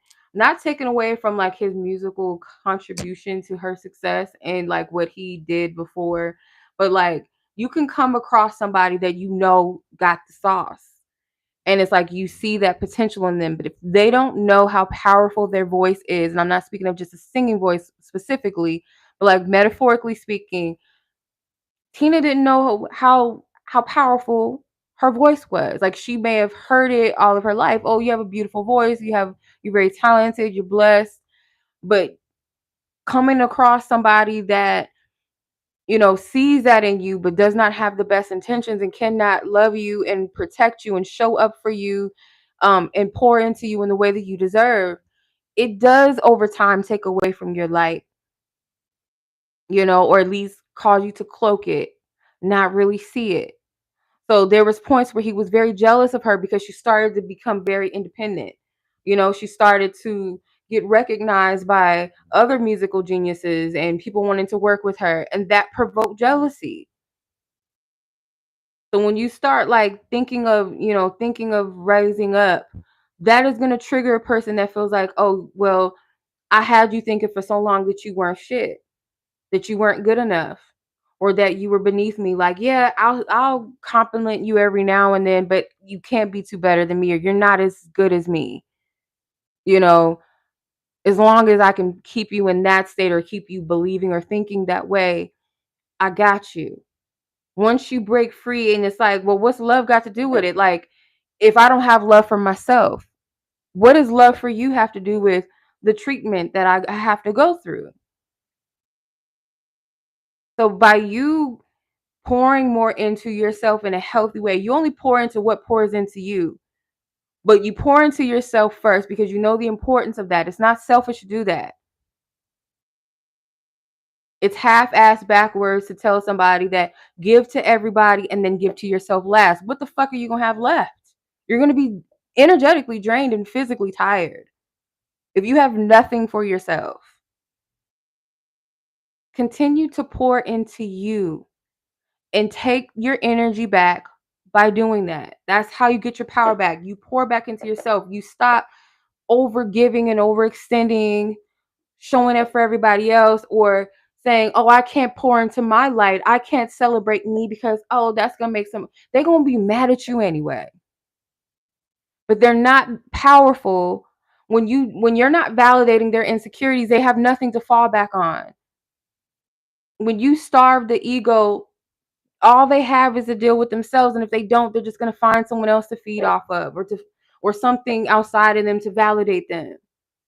They're going to find their next fix. They're going to find their next, stepping stool to stand on, and look at me. Shining your light is not about how much you have, who you know, how you look. Your light is just you showing up authentically as yourself. Your light also is what you contribute to the world in positivity, in light, in power, in the audacity to be your authentic self. That is how you shine your light. By you dimming your light and your gifts, are you trying to silence yourself because you don't want to intimidate, you don't want to trigger, you don't want to offend, you don't want to, as long as you're not out here trying to actively hurt people and you're just being your authentic self and you're showing up as yourself, you are in alignment with yourself. You are divinely aligned. It is when you are in a place, because you're not here on this planet just to just be up in here. Just, you're definitely not on this planet just to be somebody else's stepping stool. You're definitely not here to be abused. If people only knew that you do not have to put up with bullshit, like, it sounds so simple because it is that simple, but people don't think so sometimes. Like, how powerful it is to not put up with bullshit, to put up with mistreatment. You don't fucking have to. You don't have to. Like, you have to put yourself in the shoes of something precious, because you are. If you don't hold yourself in a regard of you're precious and you deserve just common fucking humanity, respect, love, and you just put yourself in these situations, or you keep yourself in these situations because you don't want to be alone, or because you don't want people to think certain things about you, or that you have some great brand ideas, but you don't want to share that because you don't want to make other people jealous, or you're afraid of being seen, because maybe, all your life, all you've known is, feeling outcasted. Sometimes that shit is it is not personal always, but sometimes it is personal, and sometimes that is very intentional sometimes, you know and it's so sad, but people from childhood, from the root of when you first come into this world, or as a child, some of the people that were supposed to love you and protect you saw your light and was immediately intimidated by it. So the first job was to make you feel like you were lesser than, or that you're not good enough, or um you know compare, compete, to diminish, to punish, to silence you. And I say this all the time, and I know it's hard for people to grasp this sometimes, that demons can work through anyone. Never think that people that are supposed to love you, whether it be your mother, your father, your grandmother, whomever, your siblings, your teachers, your babysitters, never think that a demon cannot use them to attack you. I see so many kids, or I've seen and I've heard of kids that had parents that did not love them the way that they should have. And I feel so bad for some people that had to grow up with parents that were abusive towards them in different ways. And a lot of times their parents were not in their right minds anyway to, to even have raised a child. But purposely being upset with their daughters, being jealous of their daughters, um, projecting their romantic imbalances on their sons and sometimes daughters, just that toxic, just disgusting, demonic, generational traumas onto their kids. And I do believe that people can be demonically used and hurt their children. There's some people that should not be parents or should not be in the care of children, you know, because of their own wounds and illnesses within themselves. And I feel like a lot of people that have light, that have gifts and callings, that don't feel comfortable expressing those things, that don't feel confident or comfortable enough to express themselves, is because they were attacked. You know, their spirits, their light was attacked very young because they were in the care of people that were sick, that were mental, that were demonically used, that had their own traumas and carried that and poured that into their children, you know?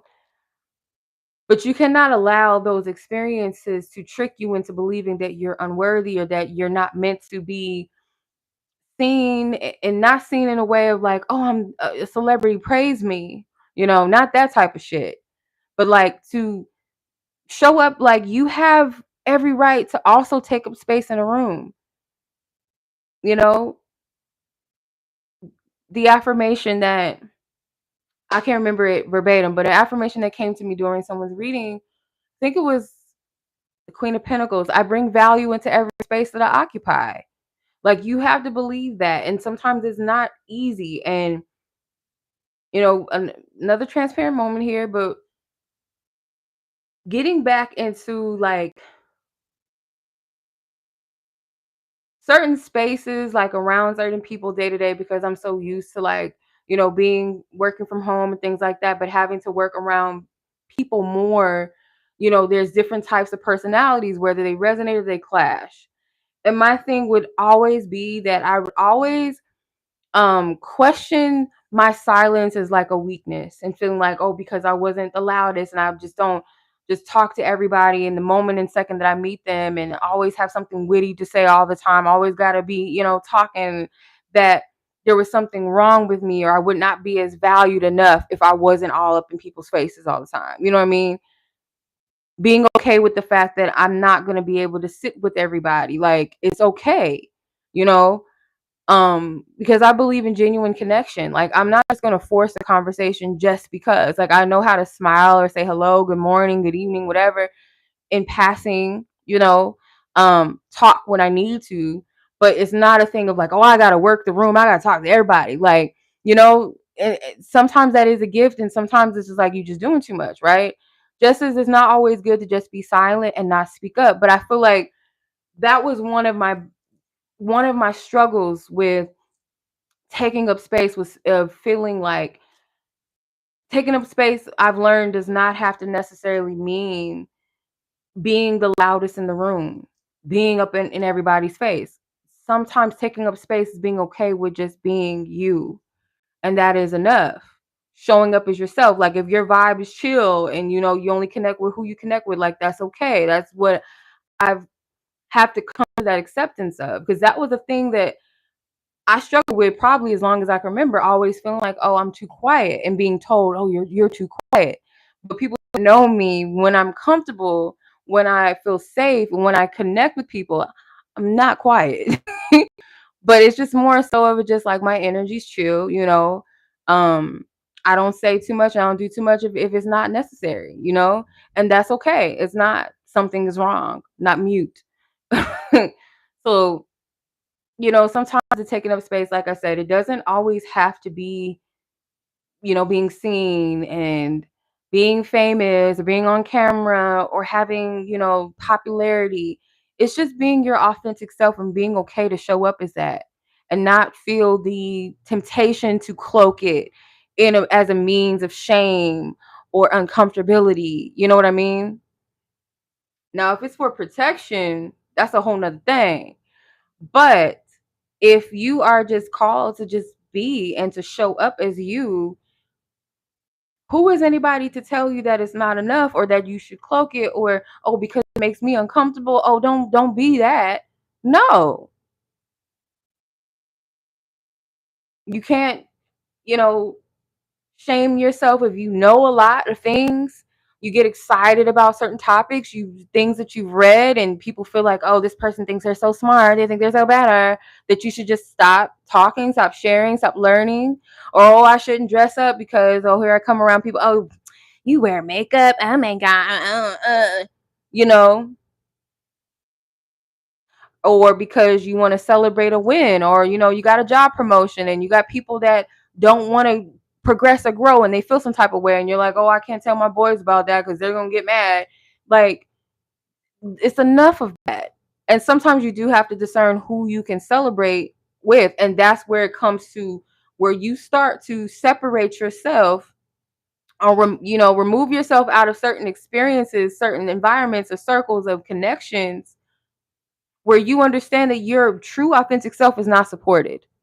I don't care if that's your fucking blood family. I don't care if that's somebody that you sleep with, that you had kids with, easier said than done, or someone that you grew up with and you were the best of besties and you thought you guys were, your friendship would never end.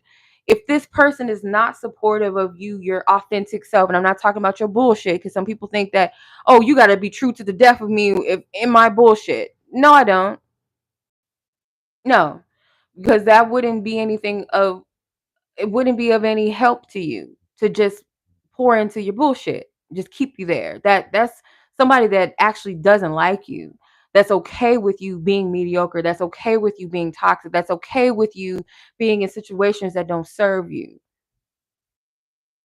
But if you're showing up as a person that, oh, I got my degree, or, I'm changing my health, I'm, working out more, I'm eating healthier, or, I'm not dating for a while, I'm going to, abstain from that, and you got people around you that don't agree with that because it makes them feel that's the majority of the reason why people are triggered and intimidated or upset by people is because if you come around with your successes, or you come around with your confidence or your self-love, it sheds on a light on where they feel they lack. And instead of humans being inspired and saying, okay, how can I get on my shit too? If my friend can go back to school after all these years, why can't I? It inspires me to go back to school for the things I wanted to go back to school for. Or if it's not that I want to go back to school, you're inspiring me to focus on something that I've always wanted to. Instead of that, it's like, who they. That's why you cannot take that shit personal, because it's only a reflection of how they feel about their fucking selves. That's it. You cannot feel any type of way about that. You cannot control that.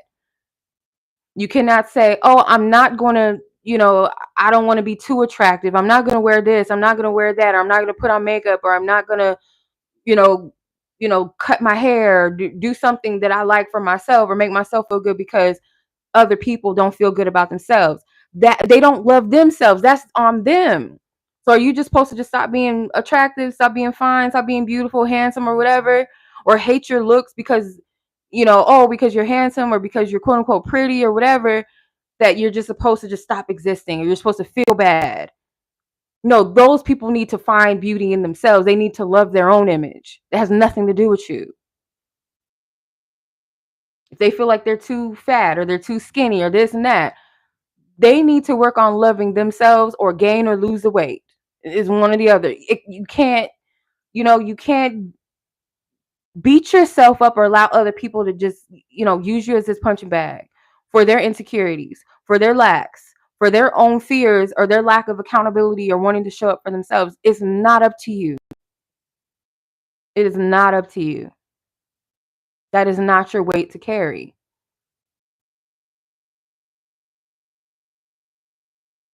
So that was the reading. Long story short, all right, so that was the read. I'm gonna get into a little little, we always got to hit it off with a little ritual or, a little something, a little spiritual work with fun, of course. So put this deck back. Alrighty. If y'all like this video, go ahead and like it. I know it's not about love, so some people don't want to engage, but it's okay. We are at 109. Okay, I'm just gonna put 110. I gotta put the timestamp. Okay. All right, so now we're gonna get into the Stay Pretty, Stay Protected, Glamour Spell for my baddie witches, okay? So the purpose of this ritual is created to protect your beauty, your confidence, your magnetic energy from any envy, any evil eye, psychic attacks, low vibrations, while you enhance your inner and outer glow, okay? So definitely this is for people that have dimmed their light because of what they've attracted in the past, or they don't want to attract certain things to them, or just you feel uncomfortable being in the spotlight because you don't want other people to feel some type of way or think that, oh, you think you're better. And it could be projections that have already happened to you, hence why you don't want to provoke certain energy. So I completely understand. I'll go back to YouTube. Okay. So what you're gonna need is you're gonna need a mirror. Okay. I have my little mirror that I have in my bathroom. You can use something big, or you can use a bathroom mirror, you can use a handheld mirror, a cosmetic mirror. Um, Now this is optional. You definitely don't have to, but I don't know what I did with mine. Did I bring them? I probably didn't. I don't know what I did. Oh no, here it is. Um, you can use any size, but black candles are used for banishment. Now, some people do not like using black candles. They don't feel like it's safe or necessary spiritually to use them because, you know, but black for me is an energy of protection, you know. So it's up to you how you resonate with black, how you resonate with black candles. You can use a white candle. White candles are also good for cleansing. You're also going to need like a pink candle, something that represents love or self-love. You can even use gold or silver as well when it comes to the confidence aspect. So the black is for the cleansing and banishment. Like I said, if you don't feel comfortable using a black candle, you can definitely use a white candle. Any size is fine. It just depends on like your preference or what you feel you need. For the self-love, for the confidence, you can use a pink candle, and or like I said, a gold or silver colored candle, maybe even a yellow candle if that's what resonates with you. So you also are going to need like your favorite perfume or body oil as well. Now, I have like a few favorites. I have a Tom Ford that's one of my favorites, but I'm not going to use anything that's already been manufactured by someone else. But you can, but I'm not going to do that. I'm going to use the perfume that I made. This is my little ocean siren Yemoya. Shit, I made this shit smell so good. It smells so good. I had an Uber driver not that long ago when I was going to an event. She was all up on this. I'm like, girl, I made this shit. Okay. So smells good. So I'm gonna use this because this is my shit. It's my hands created that. So I'm gonna use that. But you're free to use anything. You can use your own body oils, like it could be like spiritual oils. A friend made this for me. It's like a oil, like a body oil, or like a blessing hand oil. Like you can use whatever resonates with you, but you're gonna need something like that. Something that represents like you, that's your scent. Like every person, every man, and every woman, I know y'all got a signature scent that you love, like a cologne or perfume that's your fave. Like I have a couple, but there's like one specifically that I'm like, that's my shit. So I know everybody got something that's their shit, okay? Cologne, perfume, or body spray or something like that, or an oil that's your shit that represents you. So you're just gonna need that just to dab that onto you. Um, you can use like a beauty product as well that's your favorite. So like it could be like your favorite lip gloss or lipstick that you like your signature lipstick.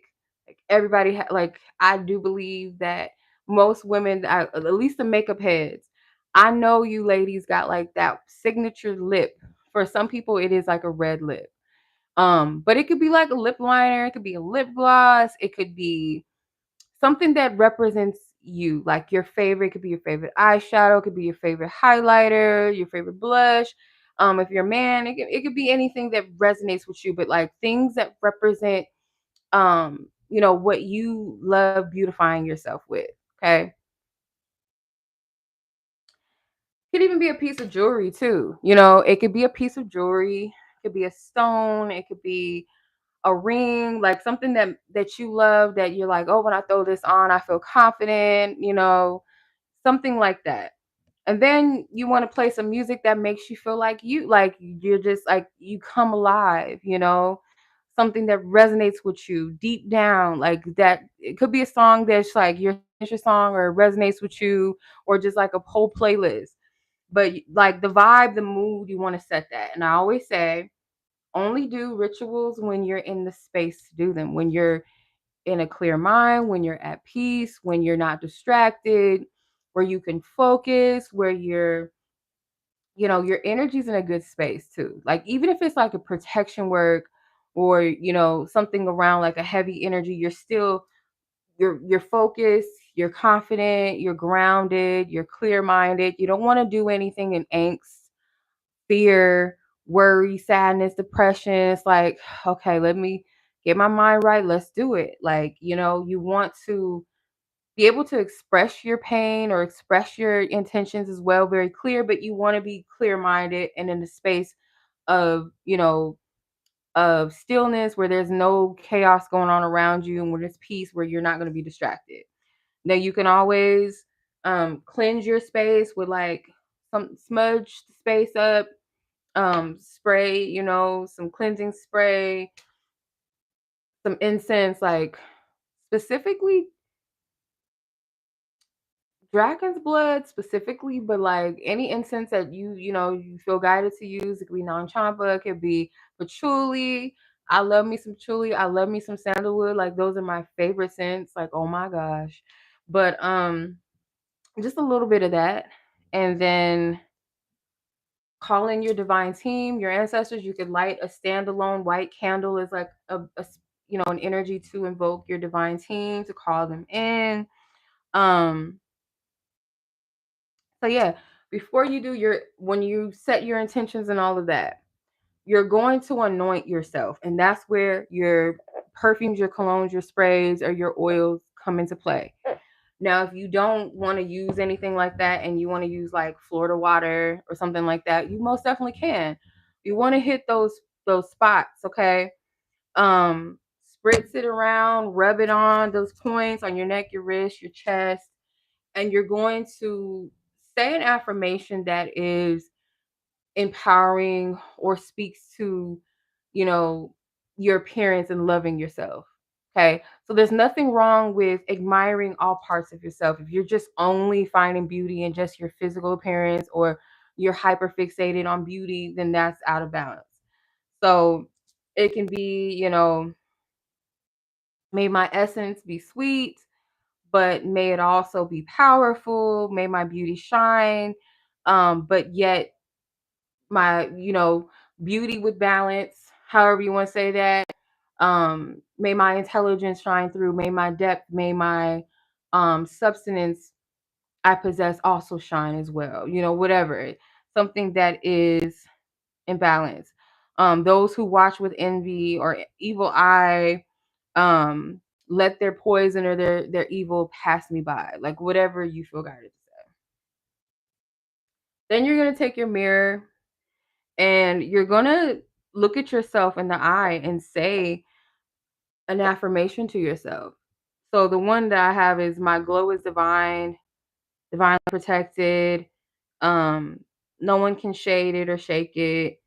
Um, whatever else you want to say, whatever you're guided to say, by looking at yourself, you're speaking to you. Mirrors are very powerful in magic.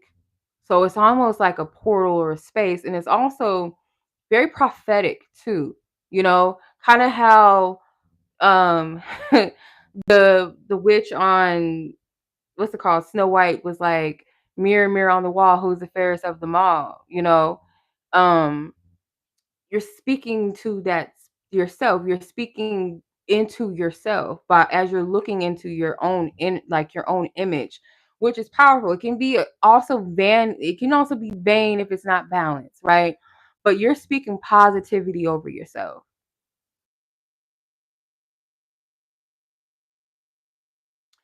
So if this is optional, but like if you feel guided to like put your makeup or adorn yourself or what have you while you're speaking these affirmations, looking at yourself barefaced, and speaking life into that person, that image, as well as accepting all parts of yourself. Because again, I feel like when it comes to the quote unquote aesthetic of a spiritual person or a spiritual woman, it's almost like people make it this one size fits all type of look. It has to be this quote unquote bohemian hippie, Afrocentric, or yeah, boho, style, instead of like it can come in all different facets. It can come in the form of somebody that quote unquote you don't think is spiritual. Um, it's not about an aesthetic. That's the thing about spirituality. Same thing with, what I've felt growing up in the church, that people put in a box what a Christian looks like, what a Christian walks and talks like, in a sense of, oh, if you're not walking around, oh, you're wearing red nails, or oh, your relationship with Christ can't be real if you're not going to church every day. It's like, shouldn't I be able to connect with source God in any space that I'm in, right? When it comes to spirituality, it's about connecting with spirit in a way that resonates with you. Um, Not in a way that is boxed in like, this is what spirituality looks like. This is how a spiritual person should walk and talk. They should wear crystals and you know. So as a spiritual quote unquote baddie, someone that can have the balance of, oh, I like hair and makeup, I like nails, I like this, I might have a body type that looks like a video vixen, or it might come in I might be someone that doesn't dress up at all. I just come as I am, and I'm spiritually in tune and connected, and my gifts are expressed. And sometimes it's not always about spiritual gifts that makes you spiritual. you know it's how you connect with spirit, how you connect with your own spirit, how you connect with the spirit with others, or how you discern, how you experience spirituality. It's not about just gifts and spiritual tools and so on and so forth. You know what I mean? Like, I feel people make things a religion, they make them an identity, and they lose themselves in these things, and you take the life out of it when you do that.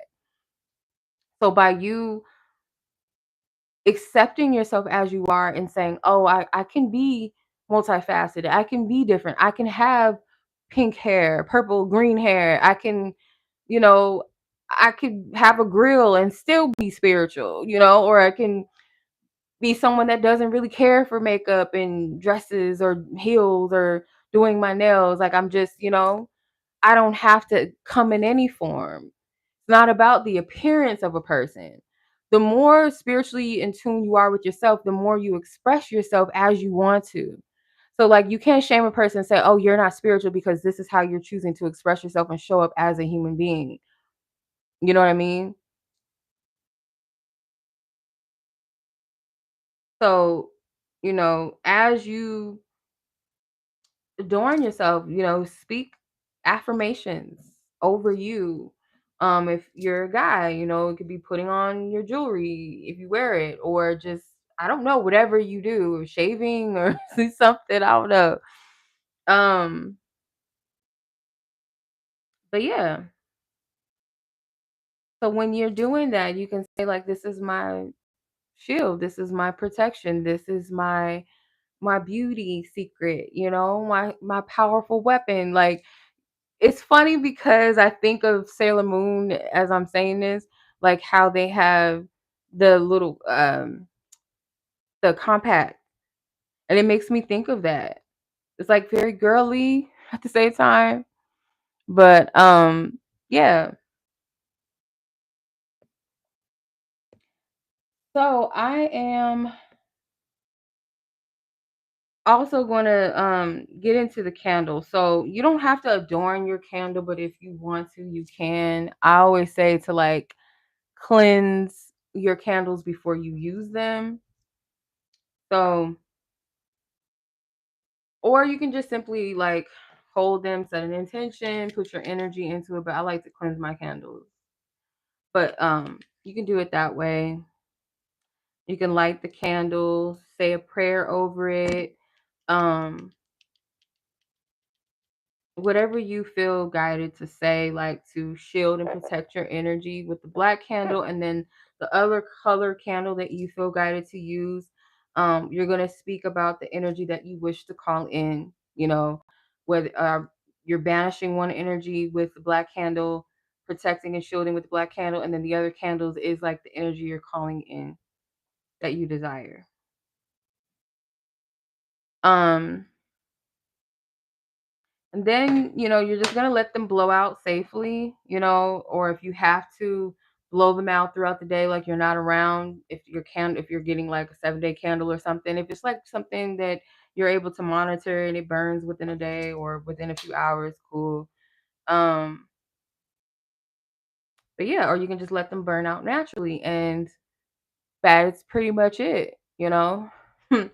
That is pretty much it and all. My only thing is with like working with black candles is that you make sure that you cleanse your energy after and you do get rid of them somewhere far away from you. Anything that you're banishing or cleansing out, um, clearing out, getting rid of, like closing out, getting rid of, like you want to make sure that you keep the energy far from you, but make sure that you cleanse yourself as well. Either whether that's washing your hands, whether that's taking a spiritual bath, you always want to do that. And if you just want to be, a little bit more safe, you can always work with the black candle first. When it's done, then get rid of it and then work on the energy that you're calling in. Like make sure that the energy is clear of that, whatever you're clearing out and banishing. And then you can come and return back to the energy that you want to call in. If that makes sense. Like, so I hope that that resonates. I hope that makes sense. Or just I don't know, inspires, the message, the reading as itself, and then, the ritual. If it resonates with you, if it's something that you want to try, you can even put your own spin, your own twist, your own flavor on it, make it personal to you, you know, most definitely do that. Um, but just know that you're most powerful when you're your authentic self. And authenticity is about showing up as you want to show up, not in a way that's harmful to yourself and harmful to others, but if it is true in your core, in your heart of hearts, and this is how you wish to show up, however you want to show up, and you are most definitely, you have every right to change. Some things you're going to resonate with, and some things you're no longer going to. And that is a part of growth. That is a part of just being a human, like having a human experience. That as long as you're true to the core of who you are and your character, but if there's things that you just no longer find interest in, no longer resonate, certain paths, you just don't align with them, it is okay to grow and to change. You have every right and permission as a divine being to do that. So, yeah, may your fairy dust stay popping, y'all. This was a juicy live. I hope it was juicy and entertaining and enlightening as always. But yeah, no, like I enjoyed the live. I might have went in a little bit. It's okay. You know, I have been sipping, but I'm not a lightweight, so I don't even feel it yet. And I've been sipping this. I mean, it does have Sprite and shit in it. It does have something to kind of mellow it out, but um yeah, check out my Baddie Witch Potion. I did post that on TikTok and on I thought I posted it on here. Maybe I didn't. Or I didn't leave it in the description of happy hour because it was really for happy hour. I want to make a drink for happy hour, and this is the one that I created. So, every now and then I'll create like some drinks and stuff, and I'll share it with you guys. You have to be 21, of course, and older to drink, obviously, and drink responsibly, of course. Um, Mocktail versions, if you would like a mocktail version, so instead of using the tequila and the wine, you can use a prickly pear syrup and like your favorite like clear soda, like a club soda or a citrus soda or something like that. Um, you can even throw in like maybe some lemonade or something, or like some sort of juice that complements the prickly pear flavor. So like I would say lemonade probably would be the best if you want to make a mocktail, or just keep it simple with the prickly pear, some Sprite. If you want to be extra like me and use the pink edible glitter, you could put a little bit in there and stir it up, and it looks like a potion, kind of. You like a little pink potion. So yeah, if that's what you like, that could be a mocktail version, or you can have um a sip, daughter and mommy sip. You have the cocktail and your daughter has the mocktail. It's up to you or your kid. Or you just don't drink. It's fine, you can do the mocktail. But yeah, that is all for tonight, you guys. Hopefully tomorrow I'm probably gonna do a reading tomorrow. I don't want to say what yet, but I might come on tomorrow and do like a live collective reading as well, but we'll see. Because I know it's been a minute since I've like posted any readings other than this live, my Ghetto Fairy lives, and sometimes my happy hours and stuff. So yeah. So hopefully tomorrow we'll be back and we can do like a collective read, like a specialty read that I'm thinking about doing. So, and then come towards the end of this month, I'm going to start doing my weeklies again on my Patreon. So if you guys are not, because I haven't posted in months on my page. I think it's been like 4 months, 3 or 4 months since I posted on my Patreon, like any readings. So I'm gonna try to get on track. And thank you for those that are still like members on Patreon, because I know it's like some people really value like consistency, and I was very consistent with my weekly. So like to not be able to be consistent for a while is a little tough, and I understand and I appreciate those that have thugged it out and it still are members. I understand people got bills to pay and sometimes you got to unsubscribe from certain things, like, the Netflixes and stuff, you got to unsubscribe if you don't have the money for it at the time, or you just need to save. I understand. So no pressure to stay connected on Patreon. If you feel the need to ever come back, you're most welcome to come back. But yeah, that is it for real this time. I'm logging off. We're gonna close the live out, y'all. Thank you so much for joining. It was my pleasure to come on and give you guidance, and I hope that for those that it was helpful, that it resonates with. Hopefully, it encourages you, empowers you. Um, helps you to reflect a little bit deeper and embrace yourself more. And as always, much love. Y'all be blessed, be safe, and until the next one, much love.